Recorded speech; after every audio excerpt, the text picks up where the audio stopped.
Okay. Thank you, Rachel. Good morning, everybody. It is Friday. I know we all like Fridays, but every day's a good day, but Fridays are especially good.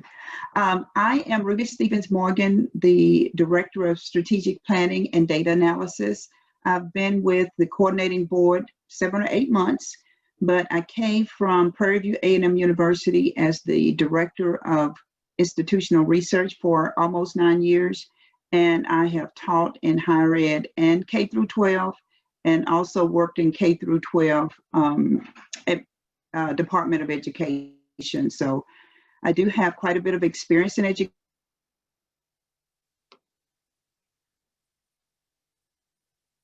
Space for both. We were fortunate enough to get a grant from Lumina to do some equity work. And so we have started that work with coordinating board staff, and we wanted to extend that to working with groups. So that's why we are doing this. The first part of the equity was an awareness and kind of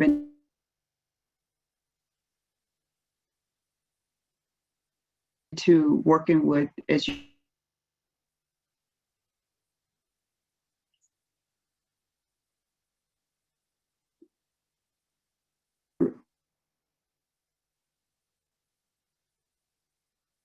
that all of us have a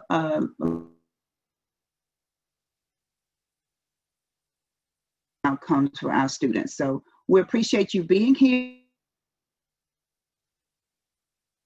Just to say hello, because the training will be full for the first 2 hours of equity, and then we'll go into some exciting data work, questions, answer, and Tableau dashboards that will be introduced to you all. So first of all, Elizabeth is the person who's been communicating with you all. So I will allow her to say hello, give her a chance to say hello if she'd like to do that now. Good morning, everyone. So I'm Elizabeth Shivers, and I have been with the coordinating board for about 1.5 years. I have been working with Ruby and Chelsea both. I recently transitioned to a new position in our brand new office for project management and improvement, so that's exciting. I have been in higher ed since about 2002. I do have experience. I worked for about 4.5 years with one of our local community college institutions here in Texas. In fact, I was in the Metroplex area because I was at Navarro College. And I'm very excited to have you all here today with the training, and look forward to the discussion. Thank you. Okay, I apologize. I understand that I'm kind of breaking up at some points. My internet seems to be a little bit slow, but I won't be talking much longer anyway. So next, I would like to introduce Luis. Is Luis on? He's going to be doing our dashboards later, just to say hello. I don't believe Luis is on yet. He's not on. Okay. And then finally, but definitely not least, Chelsea Moore, who you all know because she is your point of contact. So I just wanted to give her a chance to welcome you all this morning. Hello, everyone. So it's good to see everybody. It's been a while. I see a few new names, so I just wanted to introduce myself. I am Chelsea Moore, and I am the point of contact at the coordinating board for the Metroplex region. So yeah, I'm excited for today's meeting. Thank you, Chelsea. And with that said, that's all we have. We are going to turn it over to Rachel so we can get started. For those of you that came on a little bit later, I will be listening in, have projects to do, but I will be coming back later to as we close out the first 2 hours of the training. So it is turning over now to Rachel. Great. Thank you so much, Ruby, for the introduction. Hi, everyone. Good morning. Thank you for being with us today and being ready to learn. I am going to start off by first acknowledging that Black Lives Matter, and that with the continued and recent murder of Black men and Black women in our country, I want to pause here and acknowledge that the work that we're going to be doing today absolutely overlaps. And lots of us are in different places with our emotions, and some of us may be feeling distracted or maybe feeling sadness, grief, processing. We're all in different places, and I just want to acknowledge that. Many of us may be wondering, what can I do? And I think for our conversation today, what you can absolutely do is listen. Be ready to participate, and be ready to self-inspect and self-reflect on what you're doing during this time and what you need and what your community may need during this time. So without any further ado, I'm going to go ahead and transition us into creating our name tags. Okay. So first things first, names are big signifiers, and this session is going to require a lot of participation. And so I want to know, what would you like for me to call you?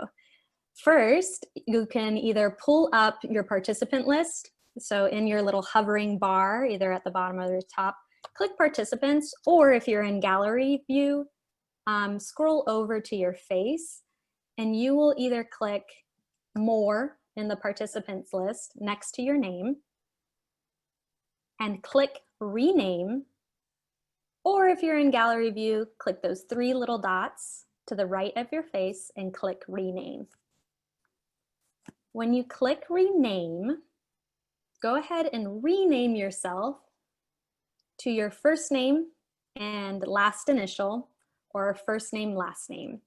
And if you have any questions, if you're having trouble renaming yourself and creating your name tag, go ahead and ask us that question in the chat. Thank you, Christine. Thank you, Chelsea, Mary Jo, Ruth. Awesome. Thank you so much. This is going to be especially helpful whenever I start cold calling you. So be ready. There's going to be some cold call during today's session. You might already be feeling that iciness in your veins, getting ready for cold call. I've got one person who's joining us, I believe, over the phone, and I get that it's hard to rename when you're on your phone. That's A-okay. Awesome, and it looks like most of us, Barbara, Elizabeth, Chelsea, Christine, Risa, Ruby, Ruth. Awesome, we're good to go. So let's go ahead and move on. Here's our agenda for today, and I want to first cold call someone to walk us through the agenda. Get ready to unmute yourself. Chelsea, if you could go ahead and unmute yourself and read through the agenda today. Okay, so first we're going to do welcome and acknowledgements, then move on to community agreements. Why did we come here today? Why are we here? And then today's objectives will be our role working toward equity in education. Then we'll have time for feedback and then a Q&A. Awesome job. Appreciate it, Chelsea. Thank you for being our first cold call participant. Are there any questions so far on the agenda? You can either unmute yourself if you have a question or drop it in the chat. Any questions so far? Great, then we will go ahead and move on. These are today's Zoom agreements. So we have some agreements that we're going to practice as we are in a virtual learning space, and virtual learning, as we all know, is not just what we would do in person switched online. Instead, there's different agreements that we have to follow. And so just like in person, I really value you showing up in this room, in our learning space, and bringing your full self.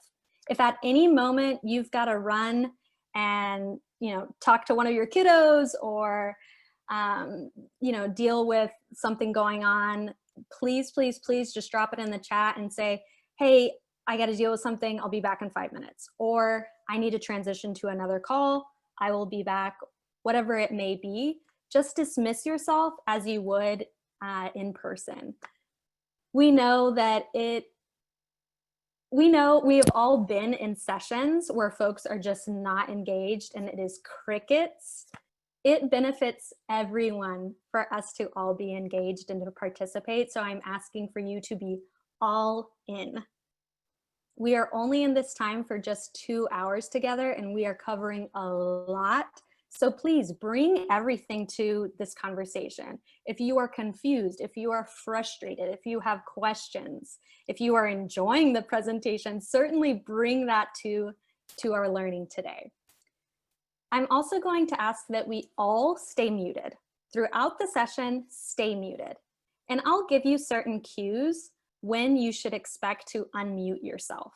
And so for now, stay muted, and I'll give you a cue to unmute yourself as we work through today's learning. Okay, these next 3 Zoom agreements, we're gonna practice a bit. For our session, I'm gonna ask that everyone's camera or everyone's video is on so that I can read those little cues and see yourself and participate. So I'm gonna ask that everybody turn their camera off for a moment, stop video. Thank you, Chelsea, Barbara, Christine. Go ahead and turn your camera off. Great, thank you everyone. And now everyone just simply turn that camera back on.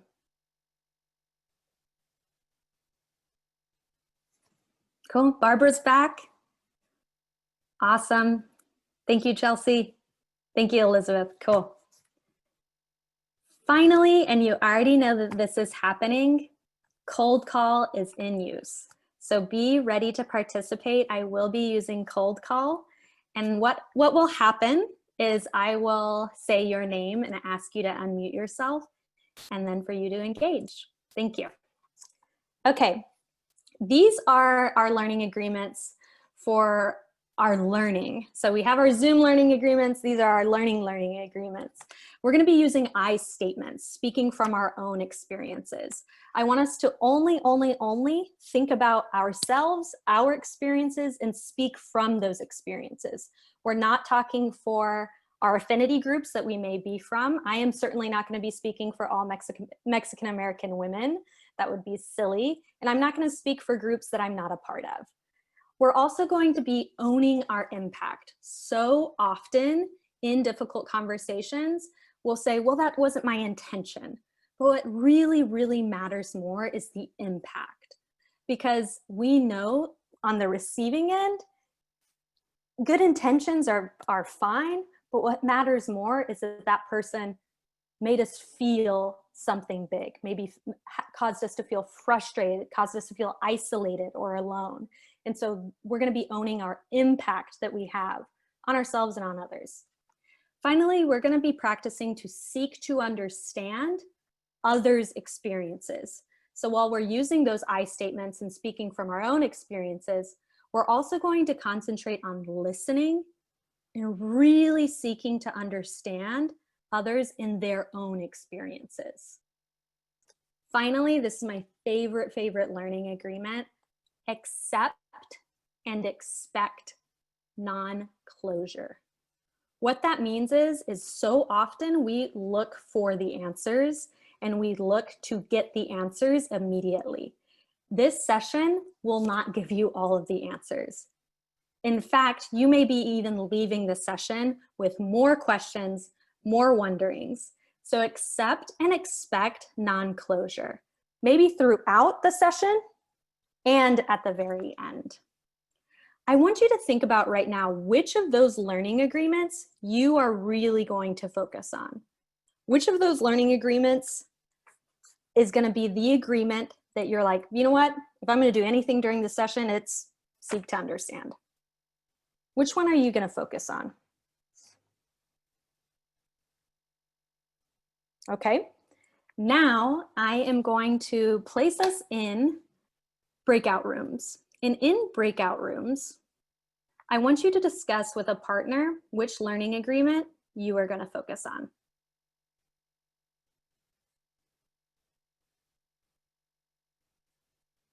I'm going to go ahead and open those rooms, and you will have a 1-minute warning to wrap up the conversation.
Great. Welcome back, everyone.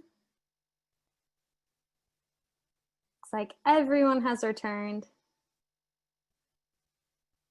Thank you, Mary Jo. Sometimes that happens. I appreciate that. Awesome. I would love to hear from you which learning agreements you and your partner chose to focus on today. I'm going to go ahead and call out Lisa. Lisa, go ahead and unmute yourself. Okay, I've got people out in front of my door, so you may start hearing dogs bark. I love dogs, understood. So Which learning agreement are you focusing on today, Lisa? we kind of just kind of talked on the last one, and that we understand, you know, we're not going to get it all today, and we're not going to have our closure, and there probably will be more to come, and definitely more learning. Understood, absolutely. Thank you for being able to cold call and share that out with us. Accept and expect non-closure. I'm going to go ahead and go back just a bit because I'm already seeing this happening, and it's my fault that I didn't tell you all. Chat when prompted. We are actually going to stay off chat unless I specifically say to use chat. And so we'll practice real quick. How are you feeling about today's session? Go ahead and tell everyone in chat, or just tell me privately, how do you feel about today's session in one word? How do you feel about today's session in one word? Christine says, excited. Elizabeth says, timely. Thank you, Elizabeth. Lisa, timely.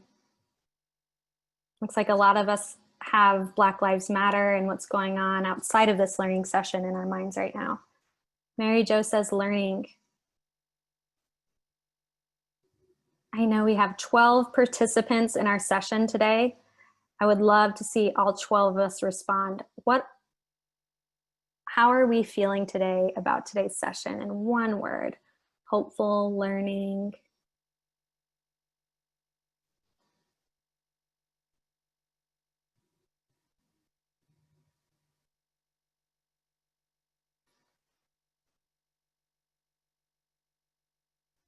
How are you feeling about today's session?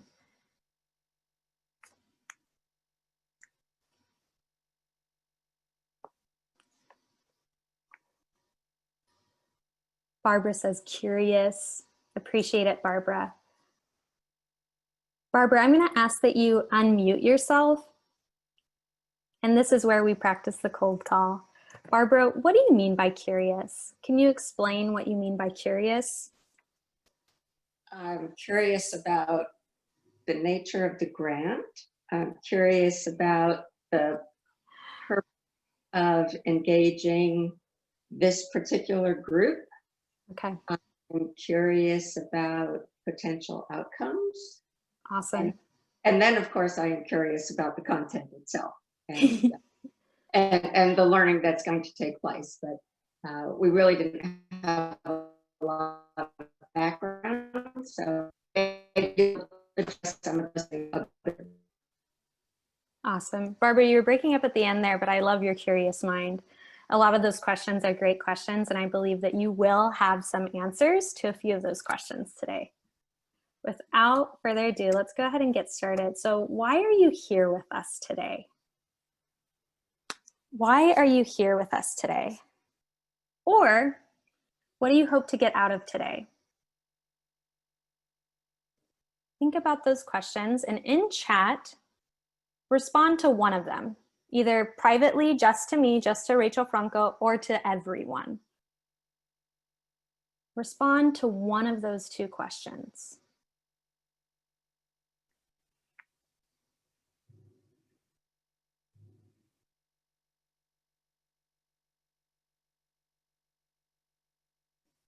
Why are you here with us today? What do you hope to get out of today?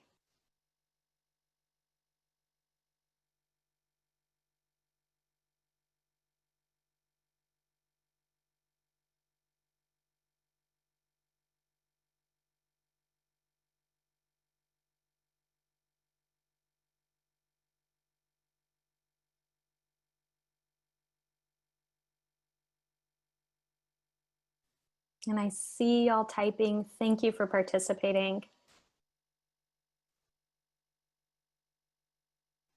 Ruth, I'm so glad you're here. Welcome to the coordinating board. Congratulations. Chelsea, continued learning and dialogue. That's what it's all about, Chelsea, absolutely. Christine, I hope we'll learn how to support our regional institutions to become more equitable and anti-racist. Absolutely. We are going to be using some frameworks that are rooted in anti-racism to better understand how to be a responsible contributor to creating equity. Thank you, Elizabeth. Yes, ma'am, absolutely.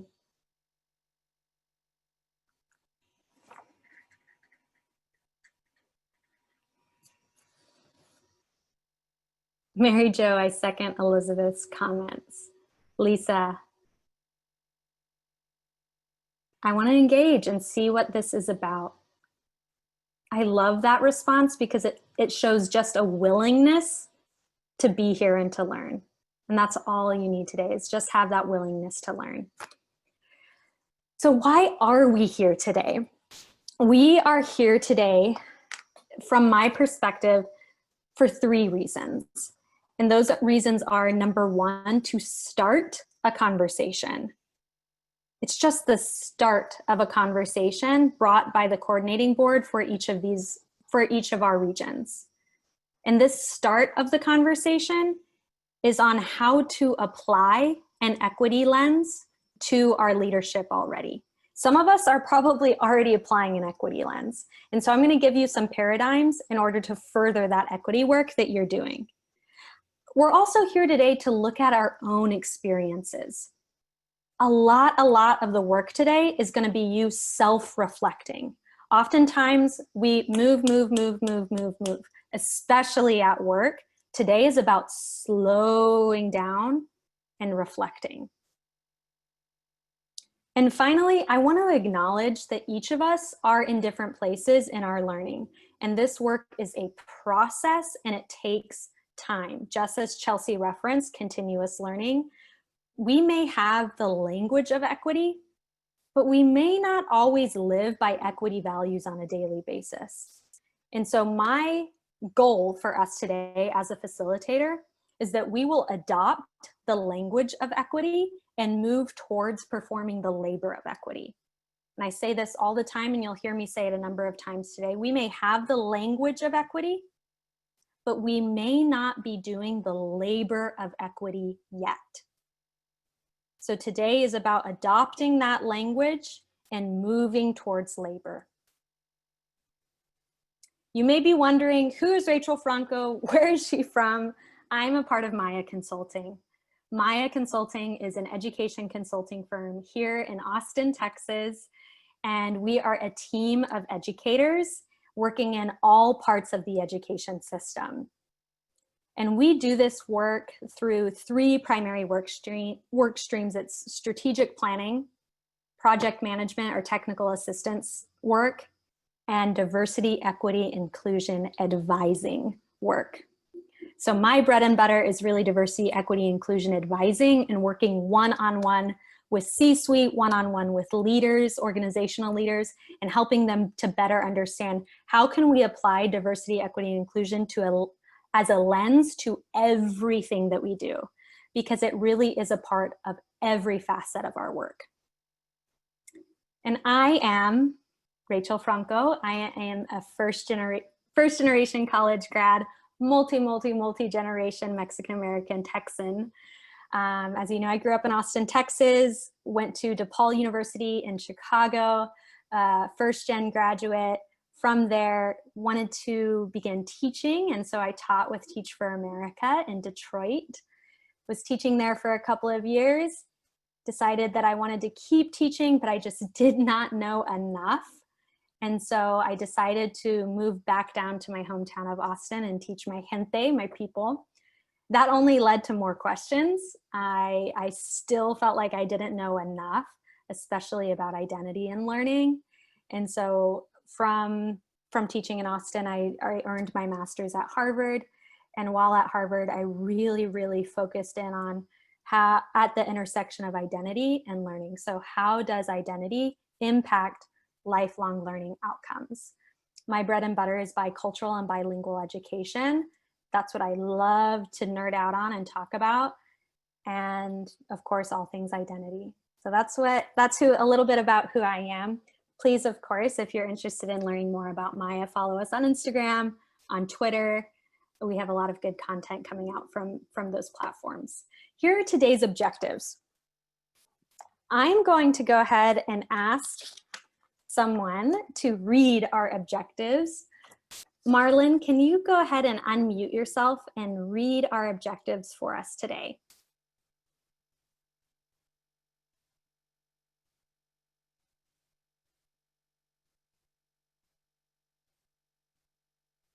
Marlon, are you here? No, no longer with us.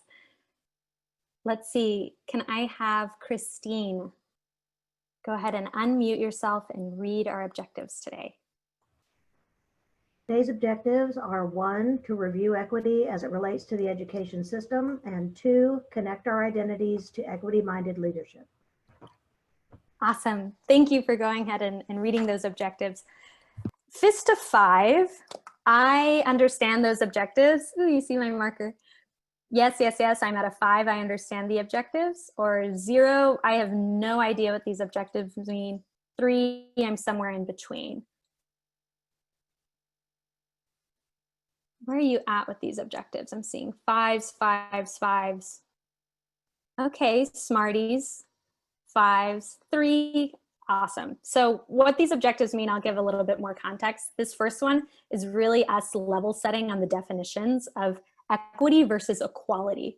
Oftentimes we mix up those words and use them interchangeably as if they're synonymous, and they're not. They mean 2 very different things. So we'll level set on definitions. Then the bulk of your work today is connecting our identities to equity-minded leadership. We're going to dive in on qualitative data gathering and really try to understand how can we gather more qualitative data on our students in order to positively impact their learning outcomes. Objective 1, let's do this. It'll be short and sweet. We're going to review equity as it relates to the education system. And I'm looking for a volunteer here. Would someone like to explain, using the image in front of you, what's the difference between equality and equity? Using the illustration in front of you, what's the difference between equality and equity? If you would like to go ahead and be bold, be brave, and explain that difference, go ahead and raise your hand, either on video or in the chat.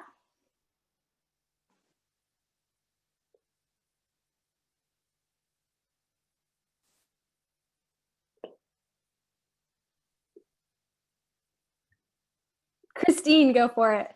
Thank you. Christine is going to explain the difference between equality and equity for us. Thank you, Christine. So I love this image. It's one that I use with our Leadership Academy.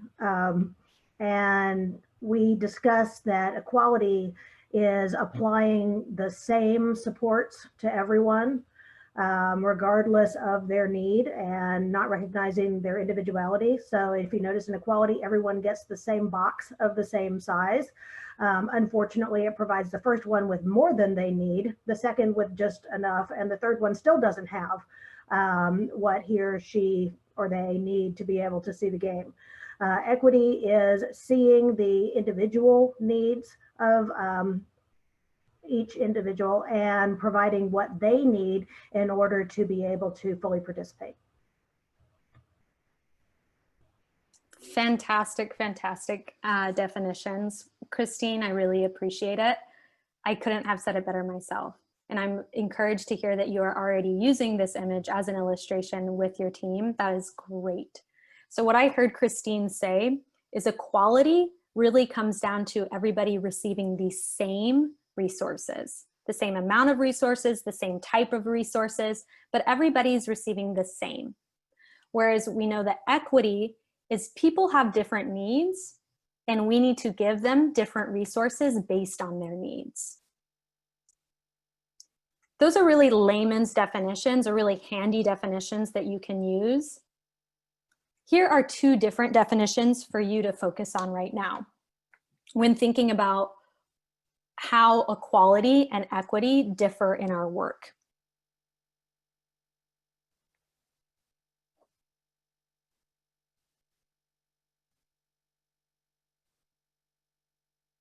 So when it comes to understanding our students' needs and their differing needs, we're going to be focusing on utilizing qualitative data sets rooted in identity and asset-based thinking to strengthen our equity work.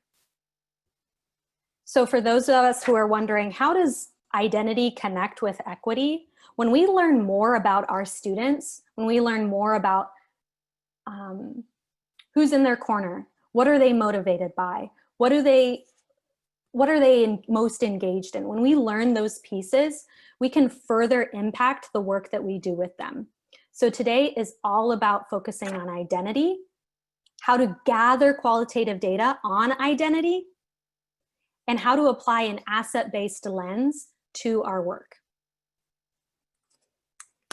I want you to respond to this question in the chat. Why is it so important to keep the definition of equity in the forefront of our mind?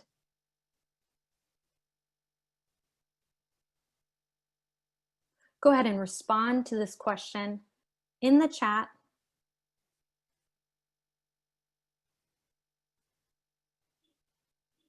I see us thinking. Awesome.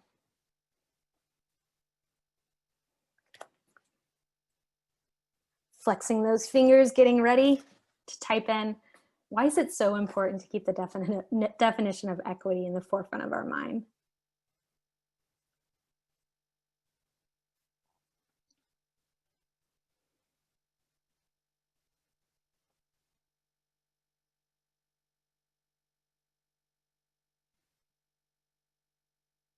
Lisa says, equality is easier to accomplish and organizations can fall in the trap of going there versus equity. Absolutely. I know within my own teaching, it was easier to practice equality versus equity. Equity is that differentiation piece that is so powerful. Mary Jo, it allows us to tailor the resources to meet the students' educational needs. Absolutely. You heard me say differentiation. Tailoring is also another way to say that. Have to respond to an urgent request, roll return. Thank you, Barbara. Christine. We must always be sure that we do not assume what someone needs. Thank you. Or provide a one-size-fits-all approach that will often be inequitable. Christine, I'm going to go ahead and step back and you can go ahead and lead today's presentation. You have got it. That's what it's absolutely about. Whenever we're going to get into this later, but whenever we apply an asset-based lens, we're working against overgeneralizing or stereotyping or assuming students' experiences. Great work, Christine. Elizabeth, to ensure we think about how our unique experiences impact how we view and understand things around us. This means everyone doesn't have the same experience or needs. Right. Elizabeth, what your comment is making me think about is a discussion that I had with my own team about when we apply an equity lens to our work, what we're really doing is humanizing the work that we do.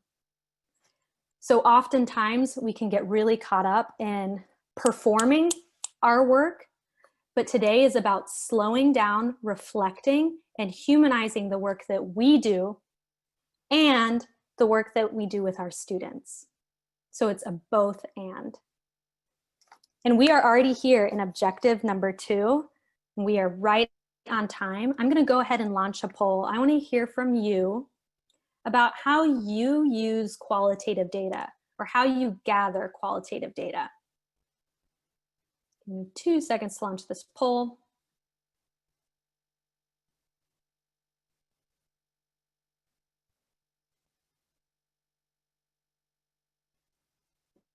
How do you gain qualitative data on your students or on your stakeholders, the folks that you work with?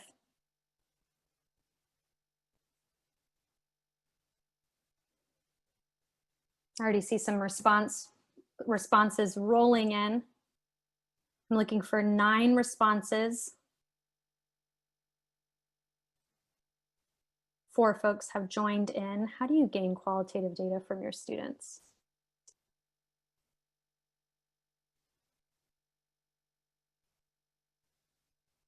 Four out of 9 responses. I'm going to pause here for just 5 more seconds to give folks an opportunity to respond to this poll. How do you gain qualitative data on your stakeholders?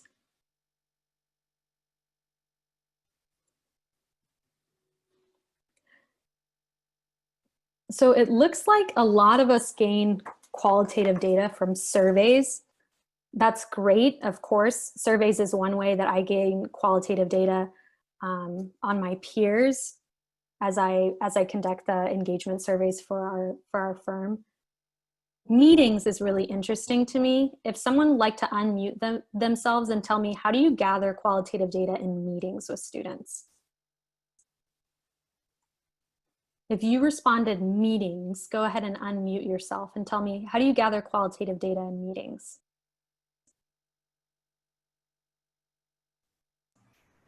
I went ahead and unmuted. Meetings is primarily how I deal with stakeholders, whether it's small group meetings or larger meetings.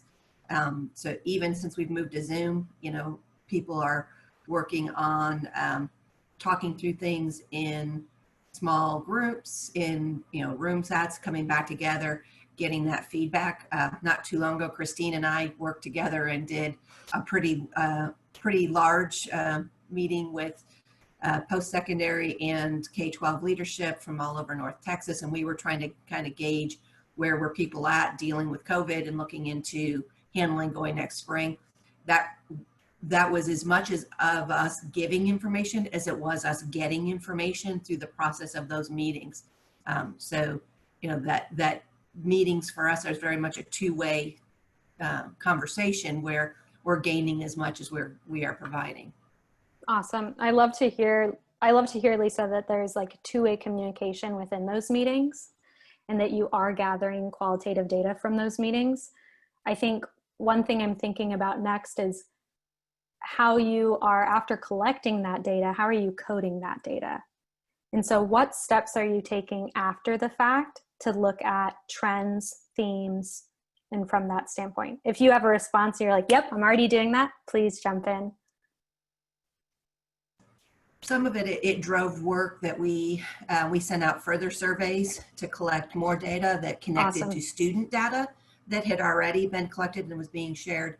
And then that was compiled, and we've placing things on a shared website so that it's not just our information, it's information that is shareable by participants or anybody who comes across the website. And Christine was pulling a lot of the information at the post-secondary level. I was gathering a lot of it at the secondary level, but the information needs to feed each other. Absolutely. So we knew it had to be shared data. So it was kind of a collect, and then we went through and evaluated how we would package it together and then disseminate it back out. I love, I can already tell I love this group because y'all are on another level with your learning, which is great. And I love to hear that you're using that qualitative data in such a way that it's democratic and all folks have access to it. So often we gather data, especially on our students, and we keep it to ourselves and to our department. But instead, it's so much more valuable to put it out there because we know that our students interact with many different aspects of the education sector. This exercise, 3 things exercise, is an exercise to gather more personal parts of our students' experiences. And so we're going to do 3 things just with ourselves and our colleagues today.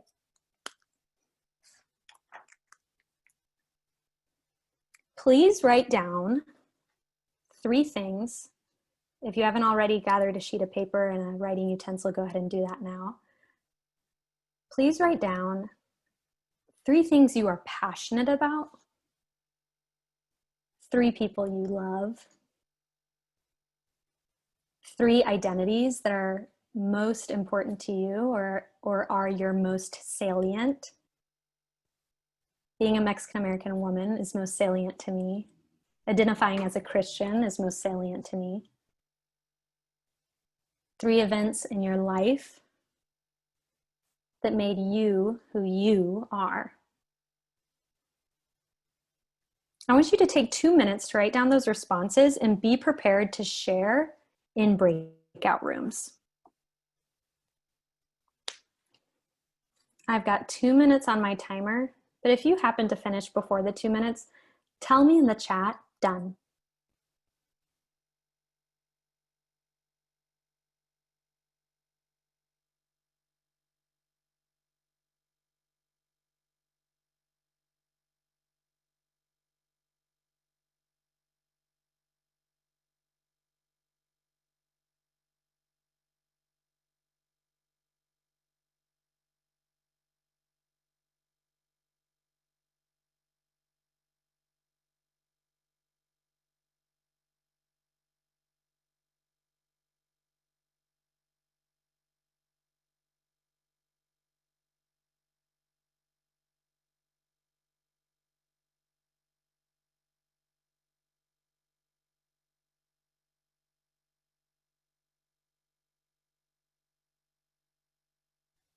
You have 1 minute left to record your 3 things. And be ready to share out in breakout rooms. If you finish early, let me know by just saying done.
Welcome back, Christine. Was that, were you able to finish pretty early? I don't have anyone in my breakout room with me. There's just a 512 number that never goes unmuted. So I think I'm like Mary Jo. We're both in rooms where there isn't anyone else. Oh, such a disappointment. So what I've been doing is when I see someone by themselves, I'll move them to another room. And it looks like I was able to do that with Mary Jo, but I assumed the 512 number was participating. So I'm sorry about that. It's okay. I just keep asking them, are you there? Would you like to unmute? Oh, such a bummer. I'm so sorry about that. We'll see in the next breakout room if we can get you some colleague connection time. Sure, no worries. Awesome. Welcome back, everyone. I'm curious, one, how that went for you, but I really want to know, how do these parts of you show up in your work? How do these parts of you show up in your work? Mary Jo, what about you? Can you unmute yourself? How do these parts of you show up in your work? Or I'm sorry, I know Mary Jo is going in and out.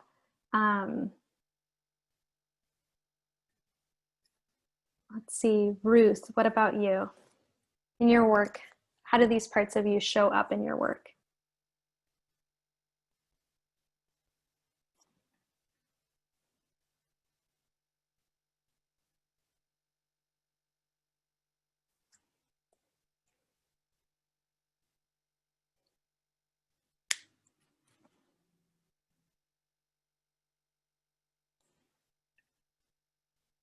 Ruth, I'm looking for you to unmute yourself if you're able to. If you're not able to, it's okay. I see you, Ruth. Yeah, I did the talking. All right. It's okay. Intellectual and writer, and yeah, I've just been hired as the grant writer for THECB. So there's a very strong correlation between how I identify myself and what I do professionally. So I heard intellection a little bit. Is that one of the parts of you that you're passionate about? That was identities. That's one of your identities that feels most salient to you in your work. Can you tell me a little bit further, give me a little bit more color? How does intellection, or how does being an intellectual impact the work that you do, either in the coordinating board or in your past roles? Okay, well, it's an intellectually challenging task to develop an argument, which is what you're doing in grant writing. You're creating an argument to get some organization to provide money. So you've got to make a strong case based on evidence. Absolutely. I think what I'm thinking about with what I'm hearing you say is most salient to you, and where we can apply an equity lens, is so much of our anti-racism work that we do starts with. Yeah, I mean, I wasn't really, you were asking generally, how do you identify yourself? But I wasn't, that isn't necessarily related to the equity aspect. Your point about equity. And I'm saying that it absolutely is related. So I think it is related, right? If you are someone who likes to grapple with problems, to ideate, to practice intellect, then those are things that you can do in order to further your understanding in anti-racism work or in equity work. Because so much of that work for some of us, go ahead. I'm also Jewish, and I'm first generation child of a Holocaust survivor.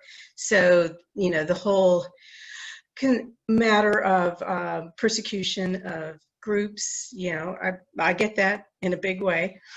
And on the other hand, I'm also, because of this identification and my cultural identification and experience, I mean, it's about, justice shalt thou pursue. That's Isaiah, as well as, but I understand too that I'm coming from a culture that has valued education for millennia. And because of that, I do have an advantage. And I don't experience, the hesitation or the lack of self-esteem that could interfere with my ability to conquer educational goals. So I'm aware that I have that, and it's a great advantage to me, and that others don't. They don't have the same cultural, in this case, that cultural baggage is a big cultural advantage. Ruth, I think like so much of what you said, you brought up so much, and so I want to thank you for bringing that to the conversation. The places that Ruth went are absolutely the places that we should be going in this conversation. Ruth immediately went into an introspection, self-reflect, self-inspect place and investigated it and brought that to the group. That furthers the conversation. So thank you, Ruth, for doing that. I'm going to switch gears now to another qualitative exercise that we can do to gather information on our students and on stakeholders. So this exercise is called I Am From, or I Am From Poetry exercise. I'll link it in our chat. It's also publicly available online. But it's a way to gather deeper parts that Ruth was alluding to of our identities. So I'm going to go ahead and read my I Am From poem, and then you'll take some time writing your own I Am From poem and sharing it with colleagues in breakout rooms. Looks like we've been having some issues with breakout rooms. Some folks have been in rooms where no one's there. Some folks have been separated. So please, please, please tell me in the chat if that happens to you, and I'll be happy to readjust the rooms. So I Am From poem. I am from Pots on the Stove, from Bluebell Ice Cream and Quaker Oats. I'm from the Red Brick Two-Story, Trailer Home, Duplex, and the woods behind them. I'm from aloe vera plants, growing wild against the broken down red truck. I'm from Great American Cookie Cakes on your birthday and curly brown hair. From Roxanne and Salvador. I'm from talking too loudly and with your mouth full. From get your elbows off the table. And I'm so proud of you. I'm from church on Sundays, fried chicken Sundays, nap all afternoon Sundays. I'm from Austin, Texas, and San Luis Potosí, Mexico. Barbacoa tacos and barbecue chicken. From Papa Grande running away from the police with his shoe shine kit, the scar on my brother's lip, and the other on his eyebrow. The pictures of family members now gone, the yellowed cigar box sitting empty, the UT football cap unmoved from the altar in the front room. Sacred elementos honoring the lives of those that came before. Now I'd like to hear, where are you from? I'm going to drop the poetry template inside the chat, and then you also have it on the screen here for you. And I want you to write your poem all the way until I'm from family tradition and family trait, from name of family member and another family member. Stop there. So if it were my poem, I would stop from I am from Roxanne and Salvador. So I only want you to write the first half of this poem and then be prepared to share it out in breakout rooms. I'll give you 5 minutes to write your poem.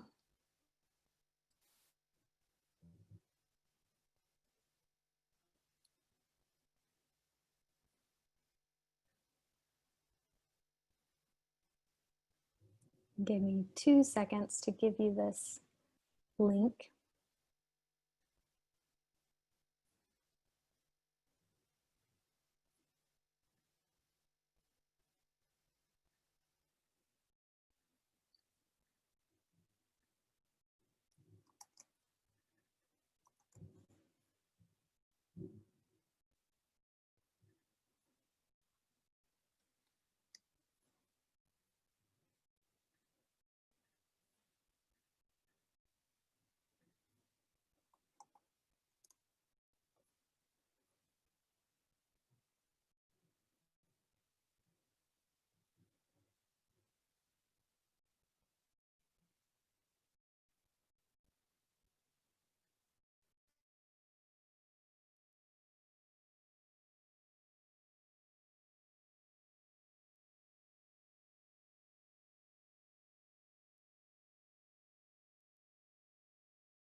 We have about 30 seconds left. If you need more time, can you write in the chat more time? Or tell me how much more time you may need. Lisa says more time. Understood. I'll give us about 1 more minute. Thank you, Mary Jo. More time. I'll give us 1 more minute.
And that's my timer going off.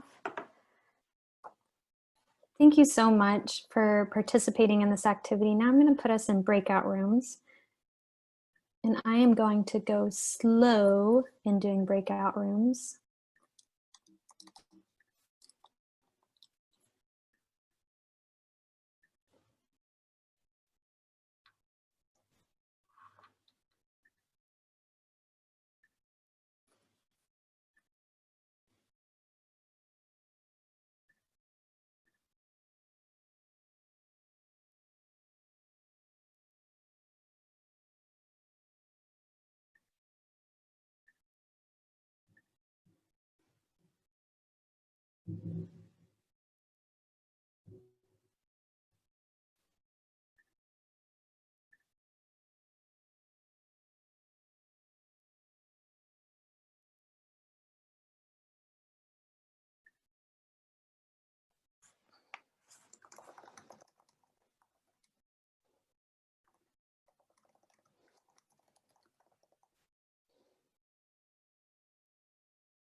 Patrice, if you could join Mary Jo in breakout room 4, that would be helpful.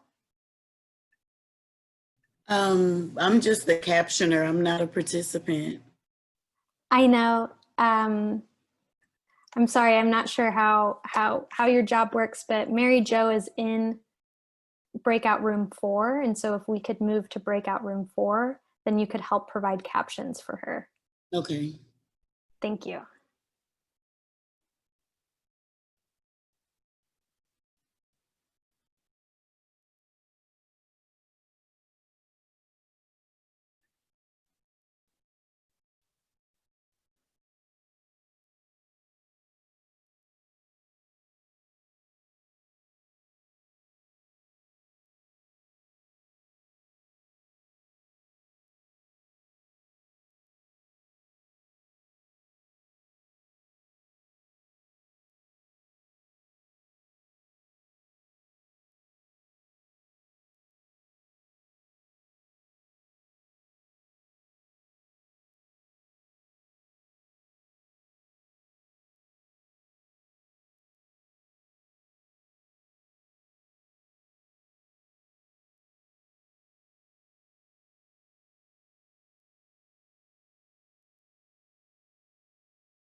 Hey y'all, welcome back.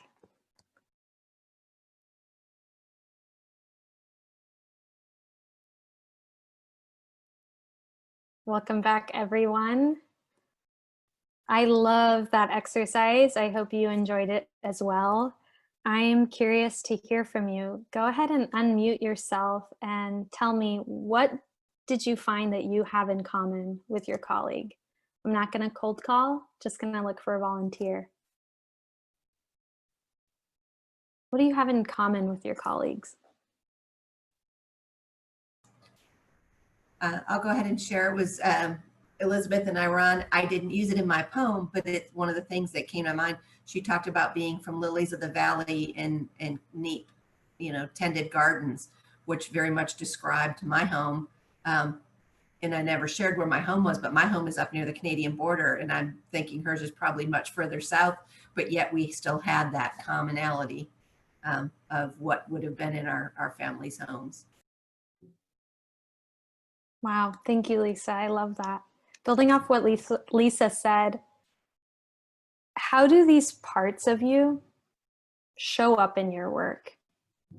We asked that earlier. I'm not looking for a response here, but how do these really tender parts of you, parts that we don't pay much attention to in our 9 to 5, how do they actually show up for you in your work? In my poem, I shared about the scar on my brother's lip and the other on his eyebrow. Part of my experience is I experienced chronic trauma growing up and chronic stress. And those parts of me absolutely come out in the work that I do. Not only with my colleagues, but with the students that I partner with.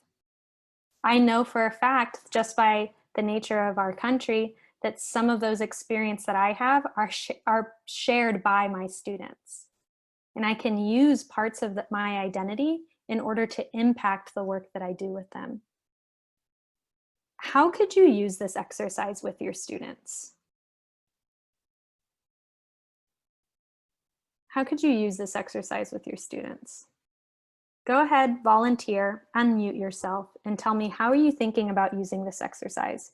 Maybe with your students, or maybe with your colleagues, maybe with your book club. How are you thinking about using this exercise? What's coming up for you?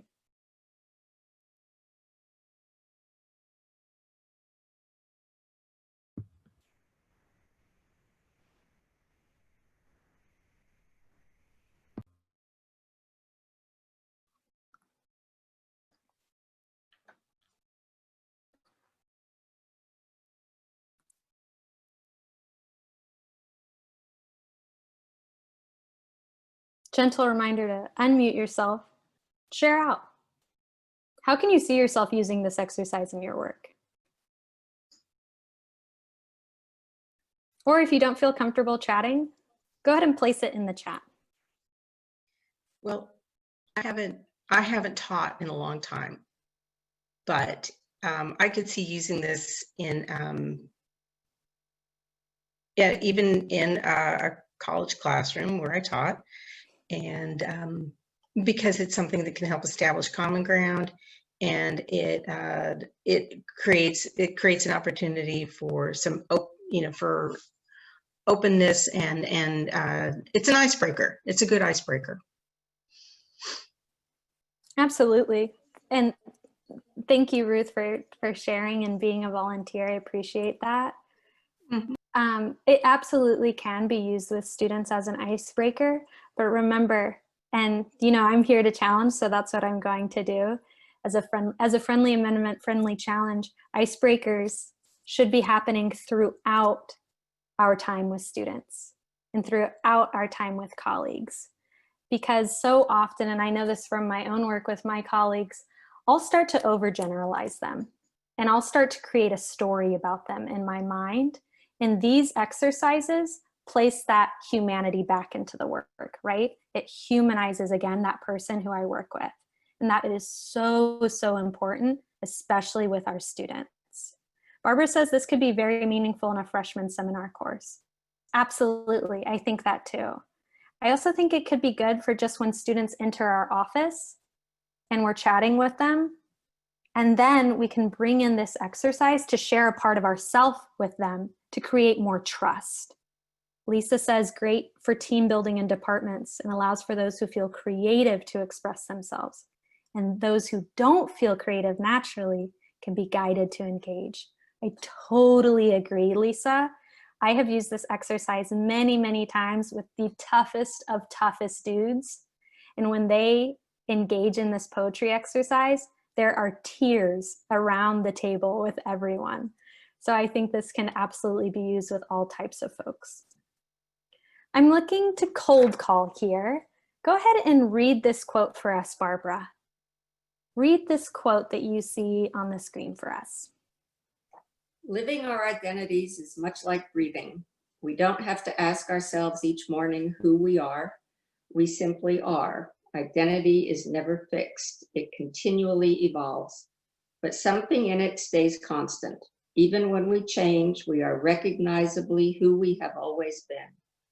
Identity links the past, the present, and the social world into a narrative that makes sense.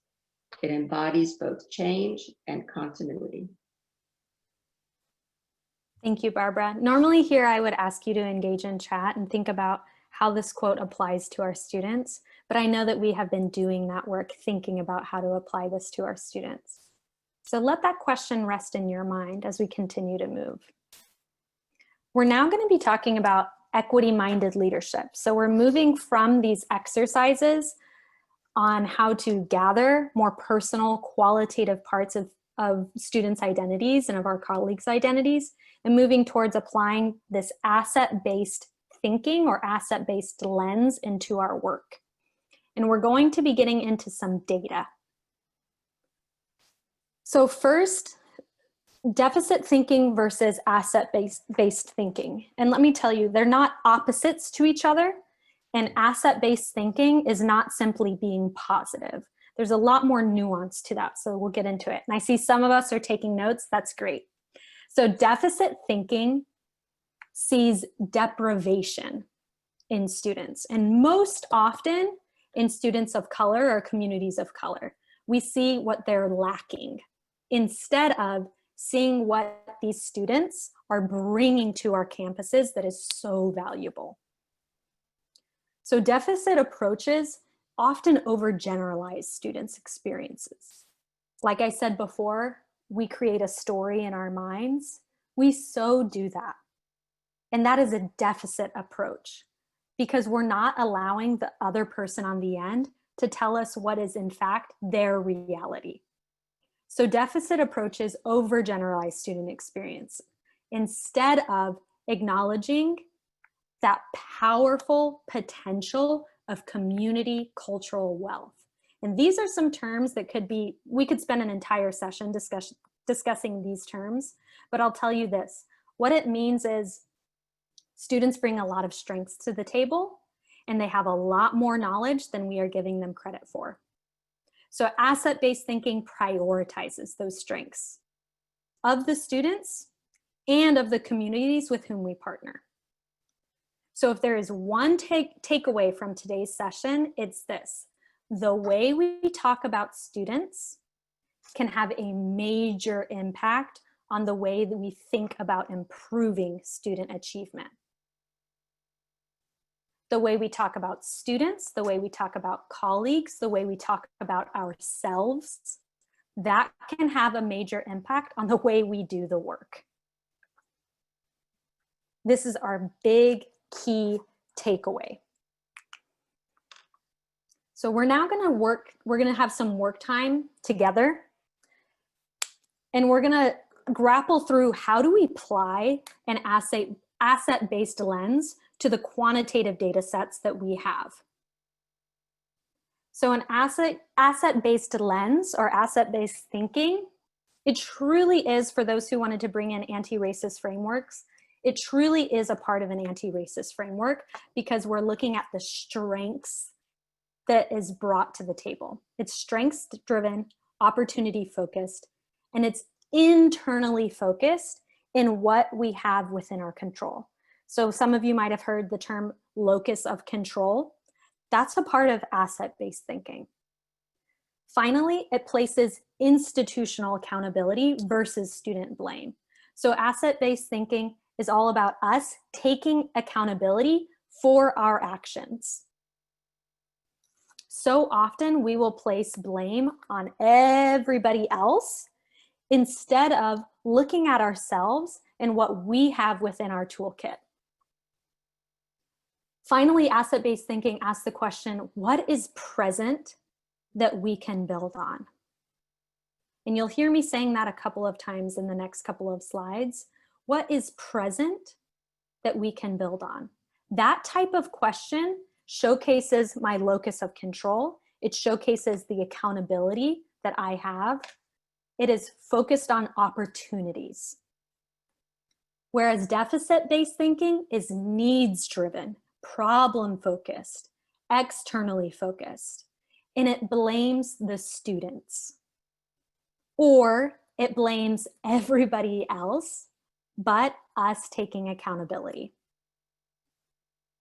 So deficit-based thinking actually looks outside of our circle and tries to gather knowledge, movement, information from everywhere else. And I'm not saying don't build your toolkit, absolutely continue to build your toolkit, but deficit-based thinking puts the onus or puts the accountability on someone besides us. And what I hope that we can do today when we move from the language of equity to the labor of equity is understanding what is the work that I need to take on? What is the work that I need to do in order to improve student outcomes? Ruth says glass half full versus half empty. I agree, Ruth, you're right. It is glass half full. And it's how can we create that glass half full? What do we know is creating that glass half full? A little confusing, but I'll get into a little bit more with these examples. So one thing that I would recommend is take away using the achievement gap. For so many years, we have said there's an achievement gap that exists between our low-income students of color and their upper-income, more affluent white peers. And while that is true, that kind of framing places the goal at white upper-income peers. And it's not the goal for our students of color from low-income environments to become their upper-income white peers or to go ahead and be on that level. That's not the goal. Instead, that kind of framework erases the educational debt that our students of color face. So what I mean is, for generations and generations, our students of color, Black and brown students, have been up against so many systematic barriers that have kept them from experiencing achievement. I was stumbling over my words here, but I think that you get what I'm saying. Achievement gap acts as cultural erasure to the realities that our students face. So instead of saying achievement gap, let's now move towards saying education debt. Our students of color face an education debt. So let's move on now more into our quantitative data, thinking about asset-based thinking. This is from a completely other different region, but in a moment we're going to be using our regional data. And I don't want us to make excuses for the data. I don't want us to say, well, actually, I would like to know how many African-American students are in this data set. We're not going to go to that place. Instead, we're going to use an asset-based lens to discuss the data that we see. So here's the data of another region. 60% of Hispanic female first-time undergraduates graduate from public Northwest Texas public universities in 6 years. Now that's what we would normally say. But how can I apply an asset-based lens to this thinking or to this statement? Remember, asset-based lens is institutional accountability or self-accountability. So applying an asset-based lens, I would say our region has successfully served 60% of Hispanic female students. our region has successfully served 60% of students. What do we know has been successful for that 60%? And how can we replicate it for the 40% of students who have not yet been successful? Those are two different ways to talk about this data through an asset-based lens. What do we know has been successful for that 60% of students? How can we replicate it for the 40% who have not yet been successful under our institution? Chart area. Looks like, so this is our data from the Metroplex. And I want you to be able to talk about this data with an asset-based lens with your colleagues in breakout rooms. So at this time, either take a screenshot of the data, or some folks have been pulling out their phones and taking a picture of the data, but capture the data on your screen right now. And I will send you to breakout rooms to discuss how would you talk about the data that you see here through an asset-based lens. And I see Barbara's taking a picture. That's great. Capture the data in front of you. How would you talk about this data while not making excuses?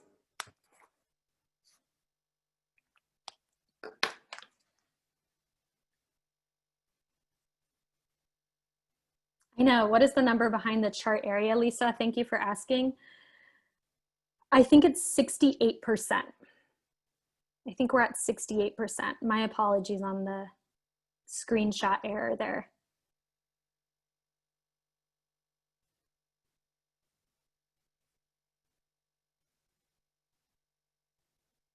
Okay, I'm going to go ahead and send you to breakout rooms. How would you talk about this data with an asset-based lens?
Welcome back, everyone.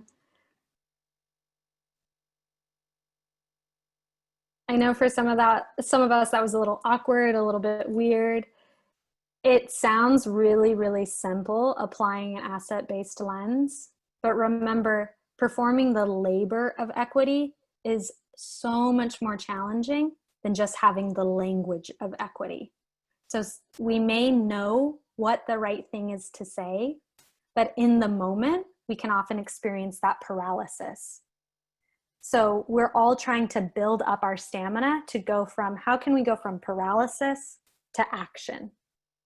And that's the connection between the language of equity to the labor of equity. I've got this next set of data here for us, and I want to discuss in the chat, same question. How would you apply an asset-based lens to the data that you have here?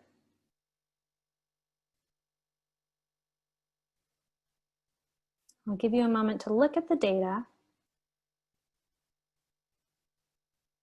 How would you apply an asset-based lens to the data that you have here?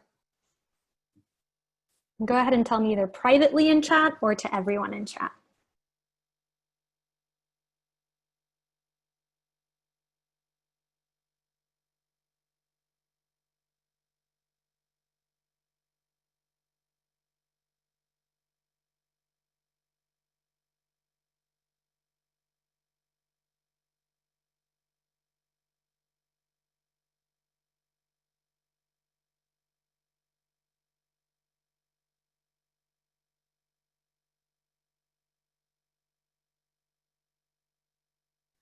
I see some of us are starting to type. That's great.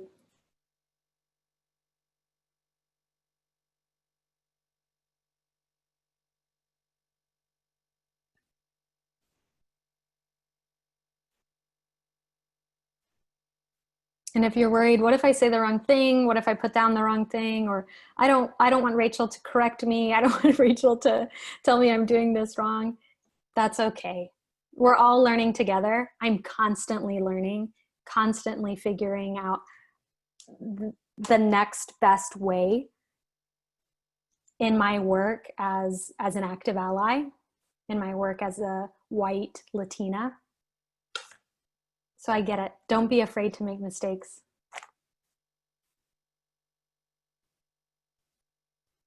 Awesome. So Elizabeth says we have the opportunity to better serve. Opportunity focused. Thank you, Elizabeth. And that opportunity being the greatest with our African American and Hispanic students. You're right. I would want to know which institutions have greater success with individual groups and why. Barbara, I hear you in wanting to know which institutions have had greater success. And two things, I think by knowing which institutions have greater success, by knowing that, we can replicate what they're doing in our institution. So that is absolutely asset-based thinking. And friendly amendment, let's focus on what has been successful in our institution.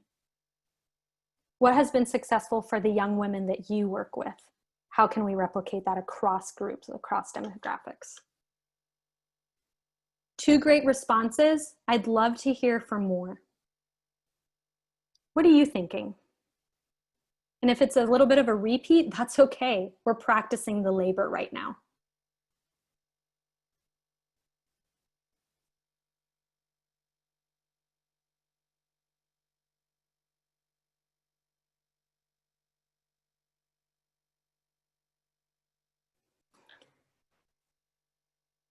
Great start, Mary Jo. She says, I would want to know why we are serving females better than males. What are we doing differently to encourage female success and replicate that for males? What I like about this response is it's institutional accountability. It places the accountability inside your locus of control. My friendly amendment here is looking at those male students who have been successful within my institution. What do I know has been successful for them, and how can I replicate it for them? We know that there's gender difference differences for sure, and what may be successful for our female identified students could be successful for male identified students, absolutely. And let's focus on what's been successful for that particular demographic. Great responses here.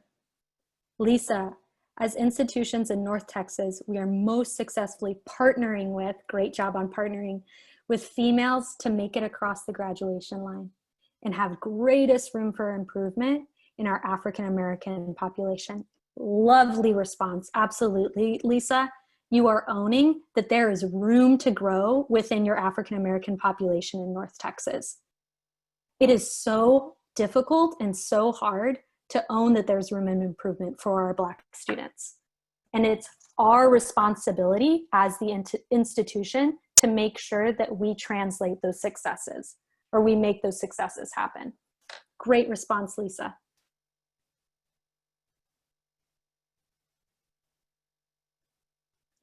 I'm going to transition a bit here into more self-reflection. And I love this self-reflection tool. So it places our self-reflection in quadrants of thinking about what are the personal identity areas that keep coming up for me in this work. What do you feel most comfortable or confident responding to? What are the top 2 to 3 identity areas that keep coming up that you're not sure how to address or progress? Or what resources and support do you utilize or do you need to progress in your work?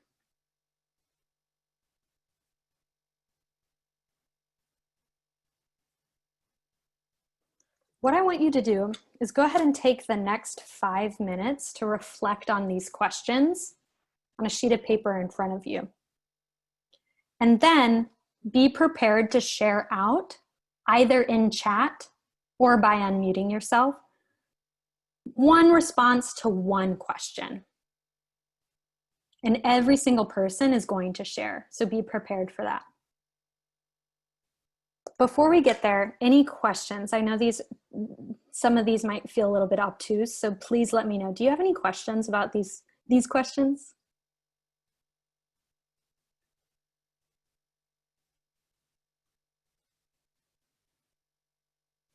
I'll give you an example real quick and then I'm going to send you on your way.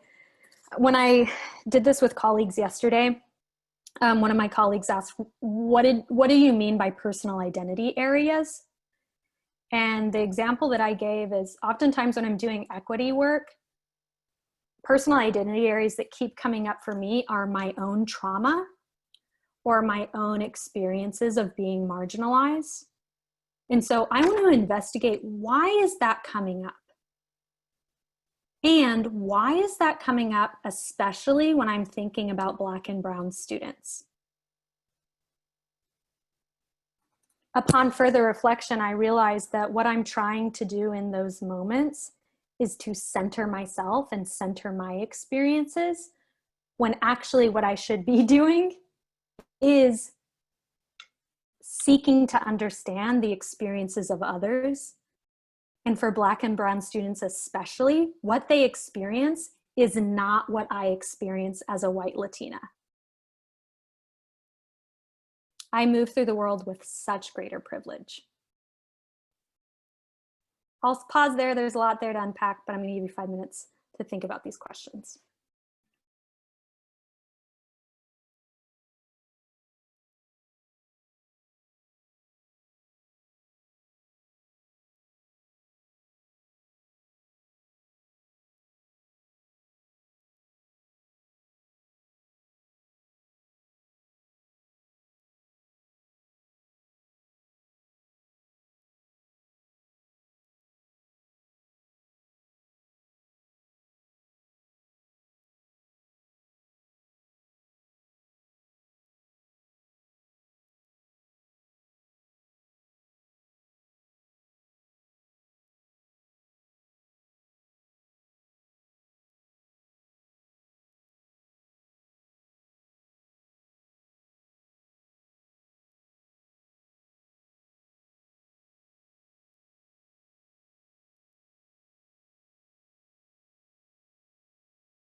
We have about a minute and a half left, self-reflecting, and then we're going to share out in the order that I have in the chat. So first we'll have Christine, then Lisa, then Mary Jo. Keep in mind, you can share out by writing your response in the chat, or you can just unmute yourself and tell us. What is one response that you can share with us in your self-reflection? You have about a minute left.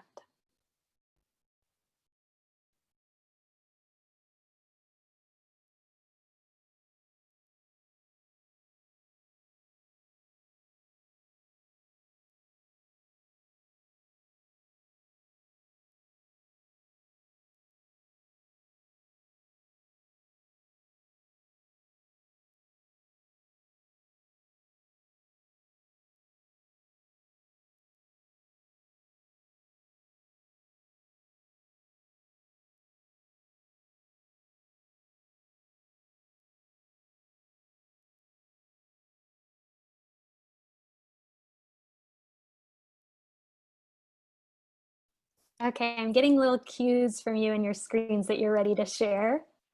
If you're ready to share, just give me a thumbs up.